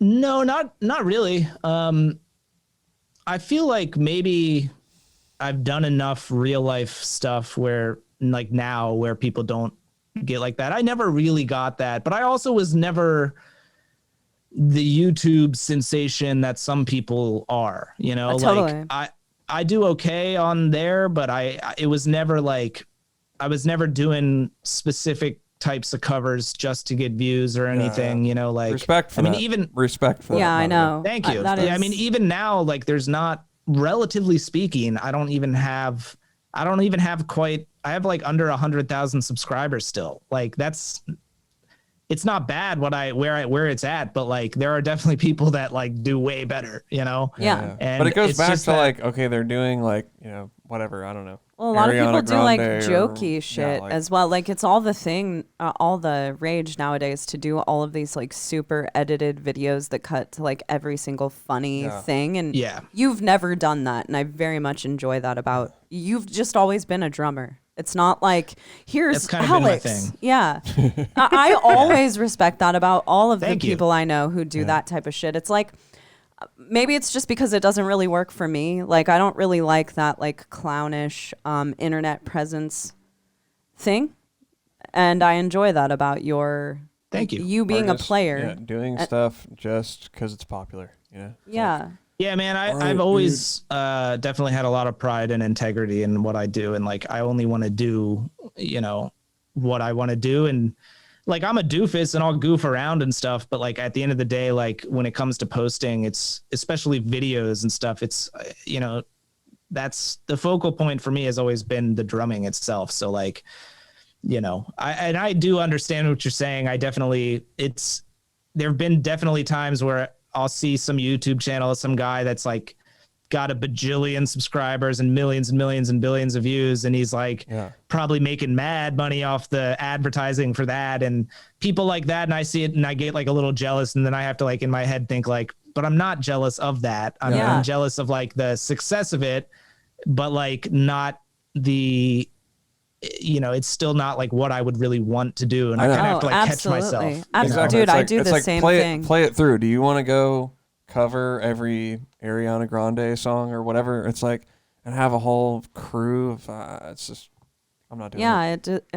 Not doing it. Yeah. I think the feel thing, I mean, I've only done one cover. Yeah. So, What cover? But Origin. Oh yeah, that was sick. Thanks. Hell yeah. Yeah, that was super fun. Not that doing covers specifically is not wrong, and none of it's really wrong. It's just like some of it, it's just not for me. It's not wrong. It's just not for me. If I genuinely wanted to do an Ariana Grande cover, then I would do it. Yeah. I just don't want to. Totally. I just don't feel like doing that. Yeah, same. So I did a Justin Timberlake cover because I wanted to. That's what I'm and saying. It's Like, like if I- people like shit all over it. Some people thought it was cool, but I just think it's a sick fucking song. Like I like JT. I do What- shit what that song I did think you is do? cool. Period. Let the Groove Get In off of his 2020 Vision album. I don't even know that song. I think it's we got it right It's here. tight. What are you doing? Oh, Sorry. was that That JT? was it. Nice, dude. Yeah. Nice. I'm working on a song I want to cover right now that I've always wanted to cover. And by always wanted, I mean like since I first heard it a couple years ago. It's a song by Hawken, this instrumental song, Nil by Mouth. It's fucking sick. But other than that, the only other cover that I want to do anytime soon is I really want to do this Nile cover because I hit up Dallas Toller Wade and I was like, hey, dude, would you be down to like record these guitars for me? And he did. He recorded He did it? guitars. He Damn. did it. That is so That's sick. I've had them for like a year now, and I just haven't had a chance. In the song so hard that I just am like, I haven't had a chance to get it where I want it to like do it. But that I'm definitely gonna do it. Like, Dude, that'd be sick. Well, so is that what That'd you be normally super do? sick. Do you normally hit up the guitar player of the band and see if they want to give you tracks? If it's a song I really want to do and I don't have access to guitar stems already, I will sometimes just ask a band and maybe I'll get lucky. Like that's what I did with this X-Toll cover. Oh, sick. X-Toll fucking rules, man. Yeah, I did a cover of one of the songs off their last album, the self-titled one. Dude, that's and tight. they sent me a guitar file, which I was like stoked about. And That's sick. then like for one, I really wanted to do a Stab Wound cover, which I did. And I knew I wouldn't get guitar files, so I just asked. I remembered that I had always bonded with the Chon guys over that. Yeah. And I was like, yo, will you guys like record some dope guitars for me? And they did. So like, and it's so badass too, because that cover I did of that song is like, you know, it's like their guitar tone, but necrophagist. You know what I mean? That's That's Like, awesome. So I really liked doing that, but so it's not to say that I won't ever do a cover if I can't get a guitar file, but like because I enjoy like the actual like whole recording side of that, like I like recording drums and capturing the sounds and like I don't know, like I want to be able to like have it mixed well, you know, because I like that. Totally. Yeah. You know? Totally. Yeah. You're so it's somewhat of definitely an more audio enjoyable. file. Yeah, I guess that's the word. Yeah. Do you? Yeah, totally. I mean, I was like, I just cut the guitars for the Origin video. That's the Did you? plus. Yeah, he did, and he didn't give himself credit like he does. Like no one knows Naveen is a fucking sick guitar player. I know. I've told people that. I'm like, yo, man, like Naveen writes ripping shit on guitar too. Yeah. Like, they're like, really? They will know. Though, He's 'cause I actually just made a finally, fucking yeah. sick The video, day dude. that this episode comes yeah. out, which is this Wednesday, we're dropping finally Hey, that's a my video. birthday. And your birthday. Happy birthday, Alex. Happy birthday! This comes It's out on your today. birthday. It's in the future. You're it's today. 29. That's fucking crazy. 29. Yeah. Nice. It's your last year before you hit the big 3-0 Damn, and I'm you gonna be feel like 30. a real adult. But, I know. Getting old. But on this day, Naveen is putting out his first song that he's played both guitar and drums for. A full yeah. playthrough. It's Finally. hell yeah, Dude, it's been a long time coming. Like, like Come 20 on. years. yeah, 20 Dude. years in the making. But yeah, That's I want to tight, do dude. some covers. I want to do I just want to do old school death metal covers. That's what I Hell wanna do. yeah. That's why I did Origin. I was like, I want to do a fucking Dying Fetus one. Cannibal Damn, would be hell yeah, sick. dude. Like, I want to do a fetus cover. yeah, that's what I want to do. Just old That's school sick. I back death that. metal. You know, I thought the Stab Wound cover was sick. It's like, I did Yeah, that was a awesome. cover EP with Keith Marrow during quarantine. It doesn't come out yet, but oh, that's awesome. I'd never even heard of this band. It's like some old like grindcore band called Nasm. yeah, Oh, yeah, Nasm. Nasm. Yeah. So we did. I covered like 5 of their songs with Keith, and then Will Putney mixed it. Nice. Oh, It's- dude. Will it Putney's sounds sick. fucking sick. Yeah, I can't wait to Like, hear that. That's awesome. Yeah, he just sent it to me a few days ago. But yeah, it was just like Keith just like asked me to do it, and I was like, sure, I don't have fucking anything else going on, you know. That's awesome. But I definitely just didn't expect it to turn out as sick as it turned out. Yeah. So I was like, wow, this is actually sick. I'm really glad I did this. Totally. I'll send it to you if I you love want to when hear. I random, have it Dude, now, random but- please stuff send just that to sounds- us. You know, I love random stuff. Just always sounds really cool. Like I love Dude, that yeah. when you just like sure, and you just like you cut the drums at home, right? Yeah. And then it's just I don't know. That's the best. We the just cut drums for a song that we're gonna put out soon at home, and I can't believe how good they sound. Like, Hell yeah. Well, not because of I me. We ne- sent it to. but I Zach. never would have chosen to do that. Like, Yeah. I'm against doing that kind of stuff. I like going to a studio and like making it all sound perfect, but it sounds Yeah. fucking really good, man. Hell Yeah, yeah. it turned out sounding. Is there anything fucking else killer. that for you came about just because of quarantine? I can't even remember. I don't think a whole lot. I mean the Patreon, I didn't have any plans to do that prior to quarantine, but I did that. And I have a podcast now, but it's like not like it's literally just me. I just rant for like an hour Sick. sometimes. What have you been ranting about? Dude, anything. Sometimes I go like real deep and get all existential, and then sometimes I just like talk about random shit. There's only like 4 episodes so far, and I don't even know if anyone listens to it. I don't pay attention really, but I just like doing it. Dude, that's the cool thing about a podcast. We talk about that too. It's like, I don't even care if people are paying attention to this. These are conversations that Naveen and I would just have on our own anyway. Yeah. So fuck it. Like, why not just throw it out there for people to listen to if they want to? Yeah, exactly. And that's kind of like I originally started doing it just because I was going to do it as like a Patreon perk kind of thing. Yeah. And I originally was just putting a Dropbox link in my Patreon so, people could like listen to whatever. And I was like taking questions and that kind of thing and just talking. And then I was like, maybe I'll like post these as a thing. And so now I got like the Podbean thing and it's on like iTunes and Spotify or whatever, but what's it called? Sick. It's called Rants and Revelations. Nice. Beautiful. With Rudy. Rants and Revelations with Rudy. It's literally just me ranting though, but it's so fun. I love it. It's just fun to do. I know. So, I kind of want to break out, dude. My solo career. I think Naveen should do a solo podcast too. Just rant. He definitely, the person that inspired me to do it was, I always listened to the Bill Burr podcast. Oh yeah. I fucking love Bill Burr. Dude. Dude,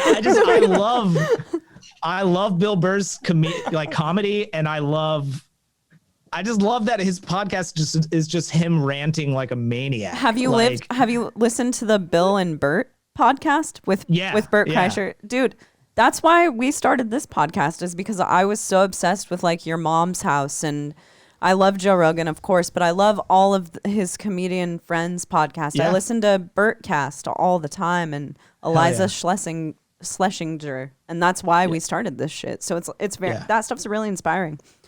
Yeah, I love that stuff, and it's just like, I don't know, man. It's just like a fun thing to do, especially one of the first, I think, episode I put out. Like, I don't know. I just see I often have like these weird dialogues with myself especially when it's like comes to like something that's challenging to me from like a morality standpoint, or just in general, where I'm not like, I'm trying to assess how I feel, and I'll kind of like think through it and have like a conversation with myself almost. And then I was kind of like, well, what if I just tried doing this out loud, and that's kind of like the point of it mainly. Is like, there's definitely some where I kind of like just say random stuff, but for the most part, I've wanted to like have a theme for each one where I'm kind of like discussing something a little bit deeper, Yeah. And kind of just saying it out loud. Yeah. So what themes have you gone to so far? Well, one of them I talked about, like, this is something I was like experiencing. So when I did like, sorry, the cat just attacked Cheney. Oh, it's okay. 1 second. She's a cutie. Just leave her in here. It's funny. It hurt. Oh. She's chasing a fly, and I think the fly might have landed on Cheney's back. So she. So then the cat. Did it hurt? But I have tears in my eyes because that hurt. Did it scratch your back all bad? Yeah, that was the second time she's done that. Oh, she clawed up my entire back. Oh my God. That's a little red mark.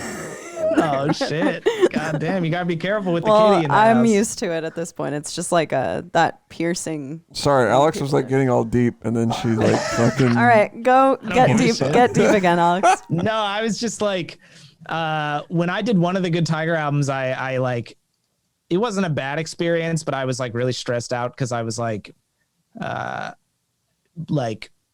I wanted to be more in control of things than I was. And I was kind of like thinking of, my issues with control and like the anxiety it causes me. And then thinking about like how, I did learn a lot from that experience, and those guys, in that experience with the guys in that band specifically, helped me learn a lot about myself, and they were very patient with me. And then now going into doing this Whitechapel album, I was thinking about how, like, while there are certain things that I am anxious about doing this album with them, like for the most part, I'm pretty much open to whatever. Like, I do just want to do what's good for the song and for the band and stuff. So just like kind of reflecting on some of that growth and the, obviously in much more detail, but it was kind of like that first episode was more about like just relinquishing control from a situation and like. Not to interrupt you, but with that whole thing, do you feel like it has more to do with the fact that Whitechapel was like a well-established band before you started writing with them, and that Good Tiger was really your baby project? Yeah, to an extent, but also like there are just things I don't care about like I used to. And I think not that I don't care about them, but I remember with there was a Good Tiger song where I really wanted, and I talk about this specific experience in like that episode on my podcast, just how like I really wanted this one fill to be there that I had written and spent all this time learning, and then they wanted to take it out, and I was like, no, like I want that in there. But I was thinking like very clearly about the drums and not just like the actual song, Yeah. And I think objectively, now that I'm so far removed from it, when I listen to that song, it's not in there. And I think like, yeah, I guess that fill would have kind of distracted from this song. It was way too over the top for the song and stuff like that. But it was like something that like, I felt like I was being attacked because I identify so closely with what I do because I'm so intense about it. Like when someone kind of criticizes, historically anyway, when someone kind of criticizes my drumming in any way, I almost interpret it as an attack. And that's something I had to like kind of get a grip on and come to realize like these people aren't attacking me. They're not saying anything's bad. It's just that I identify with what I do so heavily that it feels that way. And I need to stop that. Well, I feel the same exact way about that because especially with what I do, it's like I write literal words.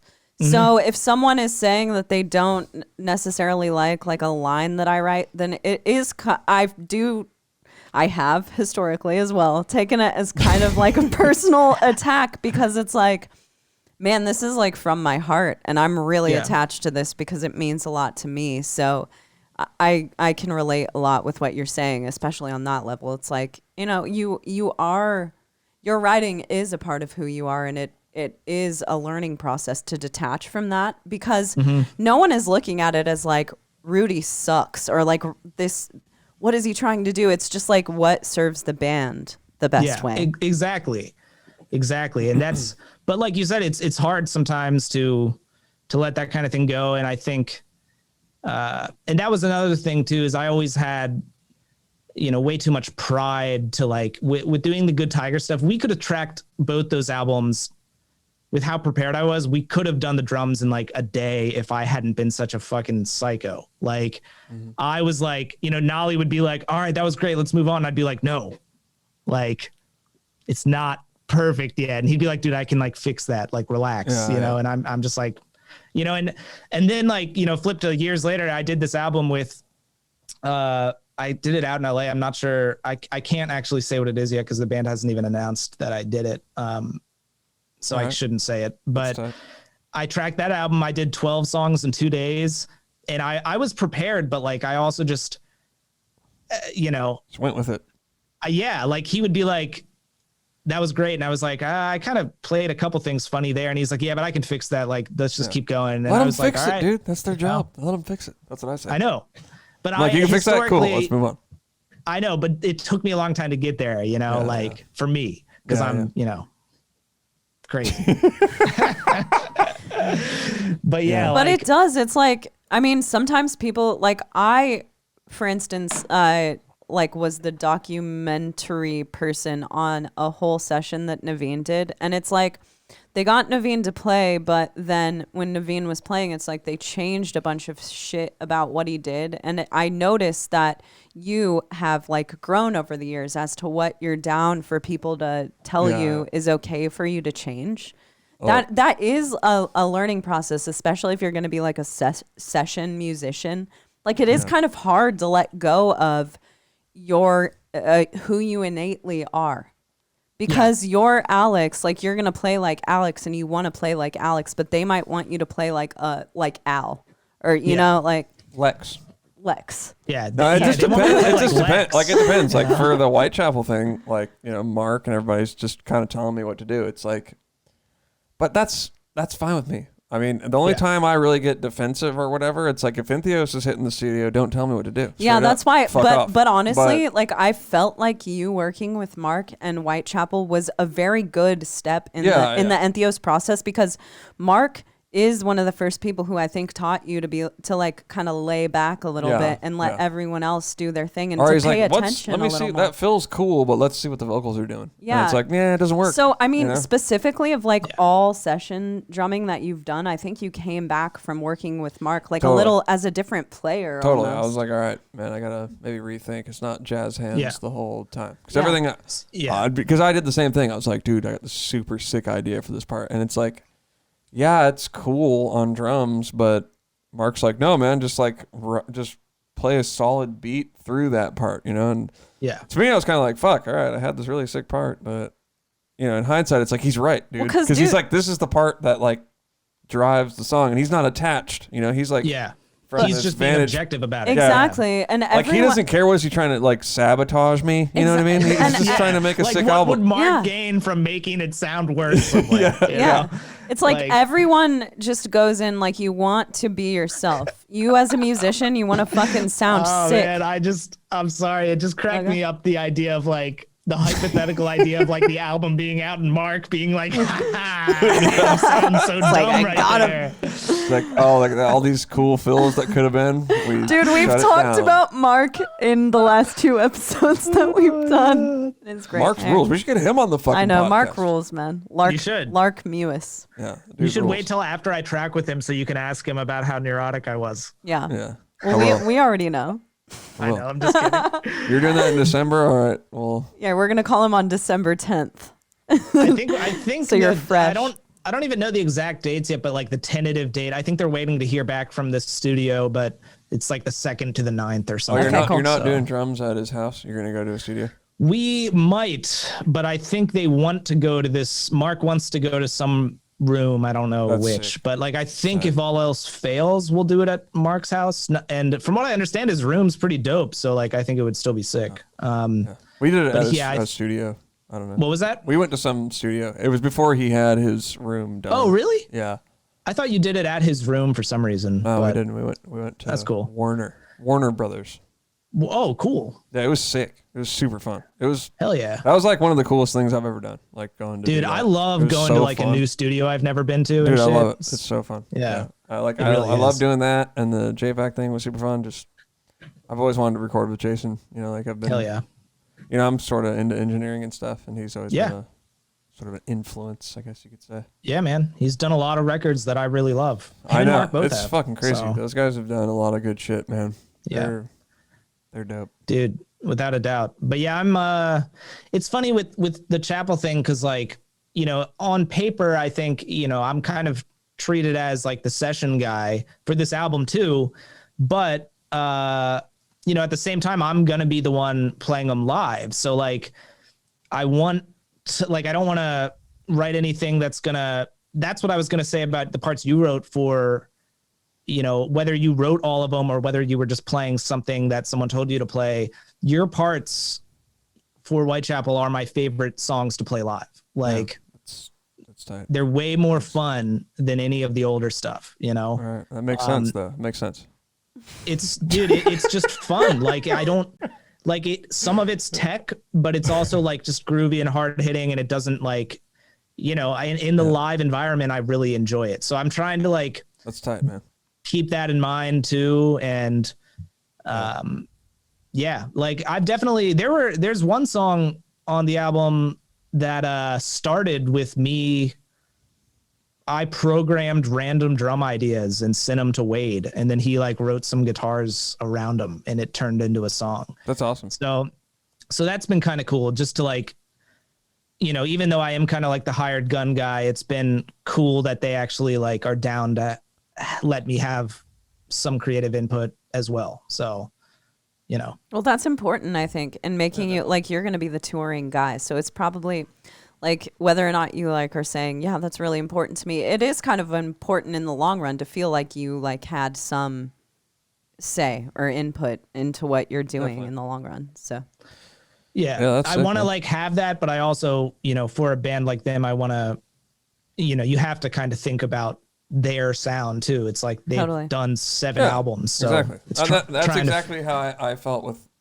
That's why going there to do that album, it's like, what am I gonna do? Be like, no, dude, this is how it's gonna be. Like, they already have a sound. Yeah, and it's working. It's like they need you to like, do your thing here and there, but blend in and do the Whitechapel thing on drums. Yeah. You know? So.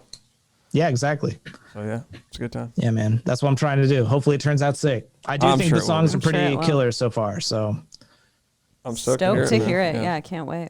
Stoked to hear it. Well, thank you. I will try to live up to your level of sickness, Naveen. Well, that wouldn't be very hard.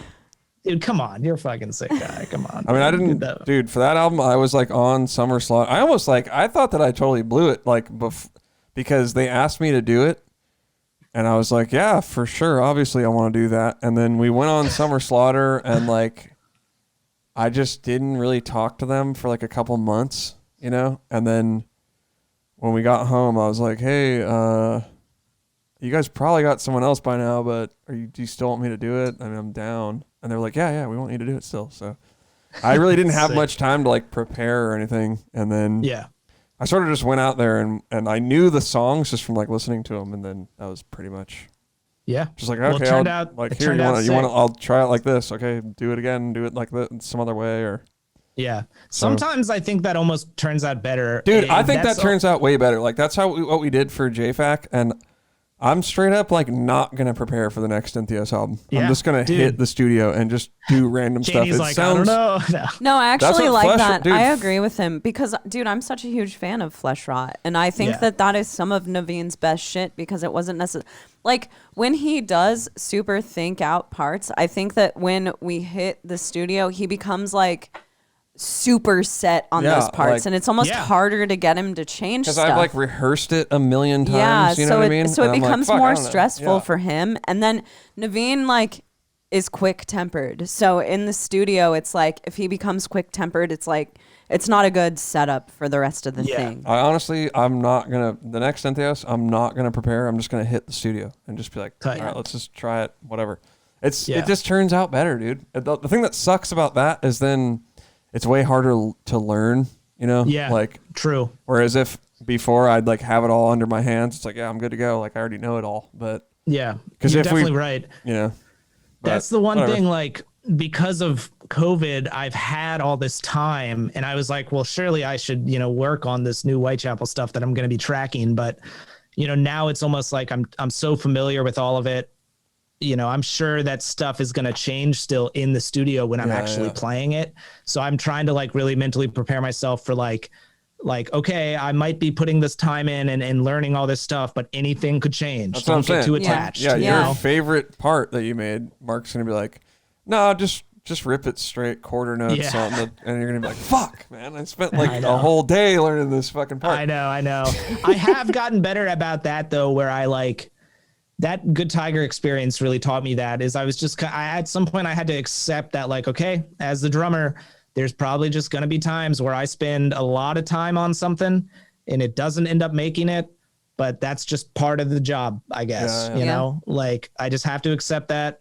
It doesn't mean that me putting the time into learning it was in vain. It just, it is what it is. Kind of does though. I mean, it kind of does. I mean, I agree theoretically, but I've been able to kind of like, Yeah, it's a way to deal with actually, it's funny you say that though, too, because there are a few things that I've learned that when I'm playing them, I'm like, I bet this isn't going to end up on the album. Like when I'm practicing them, I'm just like I don't even think they really were able to grasp what it was in the drum programming I wrote.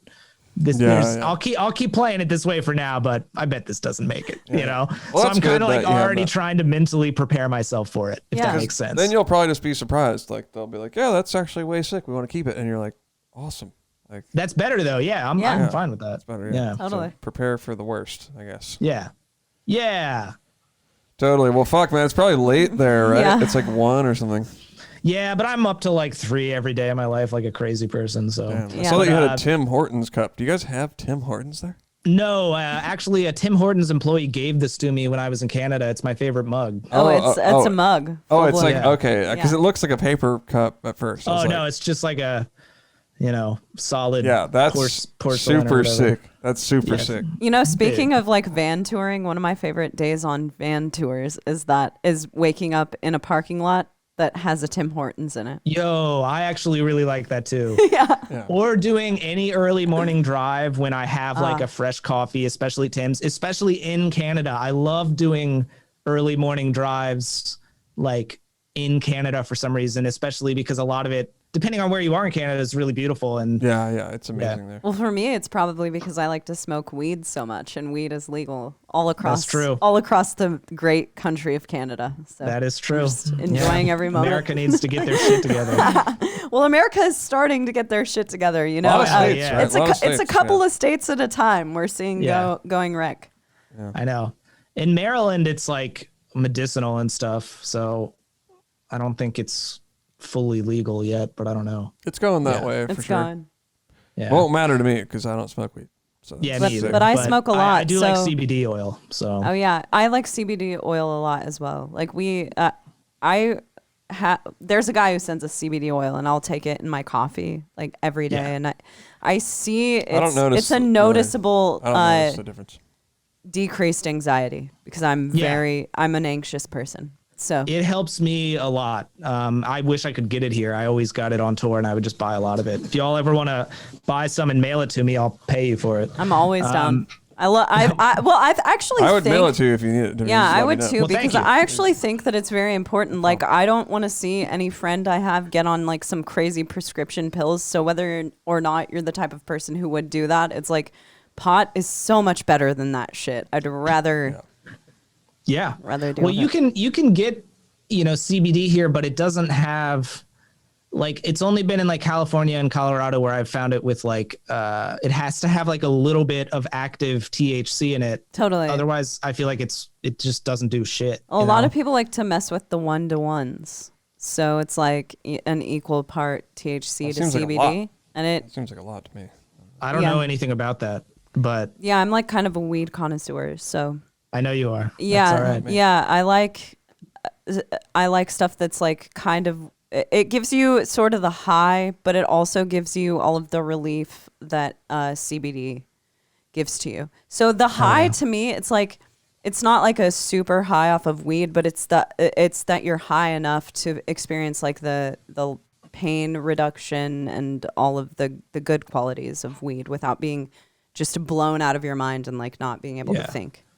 Well, maybe at some point soon I will hit y'all up. You can mail me some or something. no problem. Yeah, sure. No We problem. got you. No problem, man. But yeah, I know this probably is a really long episode of this podcast already, is it not? Yeah, 2 we're at like hours. 2 hours. I think we've done a longer one than that, but Probably just me and Naveen talking to each other. But yeah, man. Anyway, thanks a lot, Alex, for doing our Dude. show. Yeah, thank you. I know It is we had to always a pleasure. reschedule like a million times. My bad. But No, I mean, my bad too. I suck at things. So We do too. All right. It's all good. But Well, it's been fuck, good to man. talk to you, man. Good to see Yeah, you. it's lovely to see both of you. Hell For yeah. sure, dude. Well, everybody, thanks for tuning in. Check out Alex's Patreon. You know where to find him. Peace. Have a good night and day.